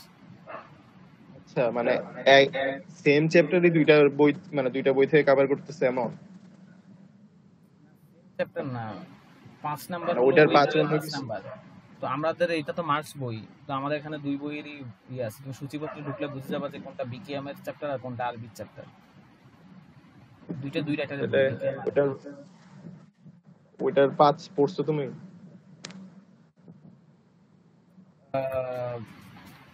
না এখনো পড়িনি, কালকে পড়ে ফেলবো ইনশাআল্লাহ, বা কাল পরশু পড়ে ফেলবো। বাট এটা আমি অনেক কিছু অলরেডি জানি, রবিবারও বন্ধ, ওটার পাঁচে আমি দেখছি অলরেডি, অনেক কিছু জানি আমি ওটার পাঁচের। এটা যেমন সবকিছুই অলমোস্ট নতুন ছিল, ওটা ওরকম না, ওটার আমি দেখছি অনেক কিছু অলরেডি জানি। দেখো 5 রবিবারে রবিবারে ক্লাস নিয়ে তাহলে বুঝে দিও। রবিবারে নিতে পারবো। অ্যাকচুয়ালি এই চ্যাপ্টারগুলো এরকম যে ইভেন সবচেয়ে বেটার হলো আমি যদি ক্লাস নেই তোমরা ক্লাস শুনো, সেটা হলো সবচেয়ে বেটার, ঠিক আছে? কারণ নোট চাইলে দিয়ে দিব, একটু সময় লাগতেছে, বাট নোটে কতই বা লিখবো, এত যা এক্সপ্লেন করতেছি এত কিছু কি নোটে লেখা যায় নাকি? এইটাই নোট বাদ দাও, রবিবারে আলোচনা করা যায় না, নোটে এক্সপ্লেন করা যায়, তাই বলে এত কমপ্লেক্স জিনিস তো নোটে, যেমন আমি বুঝাইতেছি কোনটা কোন থেকে আসতেছে, এটা আর কি। এইটাই, এই চার্ট মার্ট তো নোটে তুলে বুঝাতে পারবা না জিনিসটা। এখানে যেরকম কমপ্লেক্সিটি শুরু করছে এই চ্যাপ্টারে, থেকে কোথায় ভ্যালু কিসে নিয়ে যাইতেছে, সো এটা তো ডিফিকাল্ট। এভাবে নোট বানাইতে গেলে তো এক চ্যাপ্টার হবে 60 পেজে, ঠিক আছে? আচ্ছা ঠিক আছে, তাহলে কালকে পড়া দেখো পারো কিনা রবিবার বুঝাই দিতে। না পড়তে বেশিক্ষণ লাগবে না, এটা যেমন অনেকক্ষণ লাগছে এই চ্যাপ্টার পড়তে, ওটা তখন লাগবে না, এটা আমি দেখছি অনেক কিছু অলরেডি পড়া আছে, ঠিক আছে? সমস্যা নেই, আমি বুঝাইতে পারবো আমি চাইলে। বেটার হলো যে মানে পরীক্ষা কাছে আসবে তার আগেই যা লাগে ক্লাস করে নাও, আমাকে বলো, আমি নিয়ে নিবো, সমস্যা নেই, ঠিক আছে? পরীক্ষার আগে একটা প্রেশার থাকে, ওই সময় বললে অ্যাকচুয়ালি চাইলেই নিতে পারি না, ঠিক আছে? থ্যাঙ্কস, আল্লাহ হাফেজ, গুড নাইট। আর রেকর্ডিংটা দিয়ে দিও। হ্যাঁ হ্যাঁ বুঝছি, আমি এই চ্যাপ্টার বুঝছি। এই দেখো 1 ঘন্টা 44 মিনিট, এই শেষের 1 ঘন্টা এটা অবশ্যই পাবা, প্রথমের 1 ঘন্টার মতো সেটা পাবা কিনা আমি জানি না, সেটা ফাইলটা পাইছি, বাট ফাইলটা ওপেন হচ্ছে, বাট আগাইতে পারতেছি না। প্রথম 1 ঘন্টার পার্টটা ইজি ছিল, ওটা না পেলেও সমস্যা নেই। আর চ্যাপ্টার 5 যে নিছিল ওটা লাস্টের অংশটুকু আছে না, চ্যাপ্টার 5 এর লাস্টের দিকে, কেন চ্যাপ্টার 5 পুরাই পাইছি, পুরাই করছি রেকর্ড, ওটা পুরাই। আচ্ছা ওইটার লিংক দিও, আপলোড করে ক্লাসরুম, আমার ক্লাসরুমে আসলে মানে আপলোড করা আছে, তাহলে তোমাকে আবার দিয়ে দিব। আচ্ছা তোমার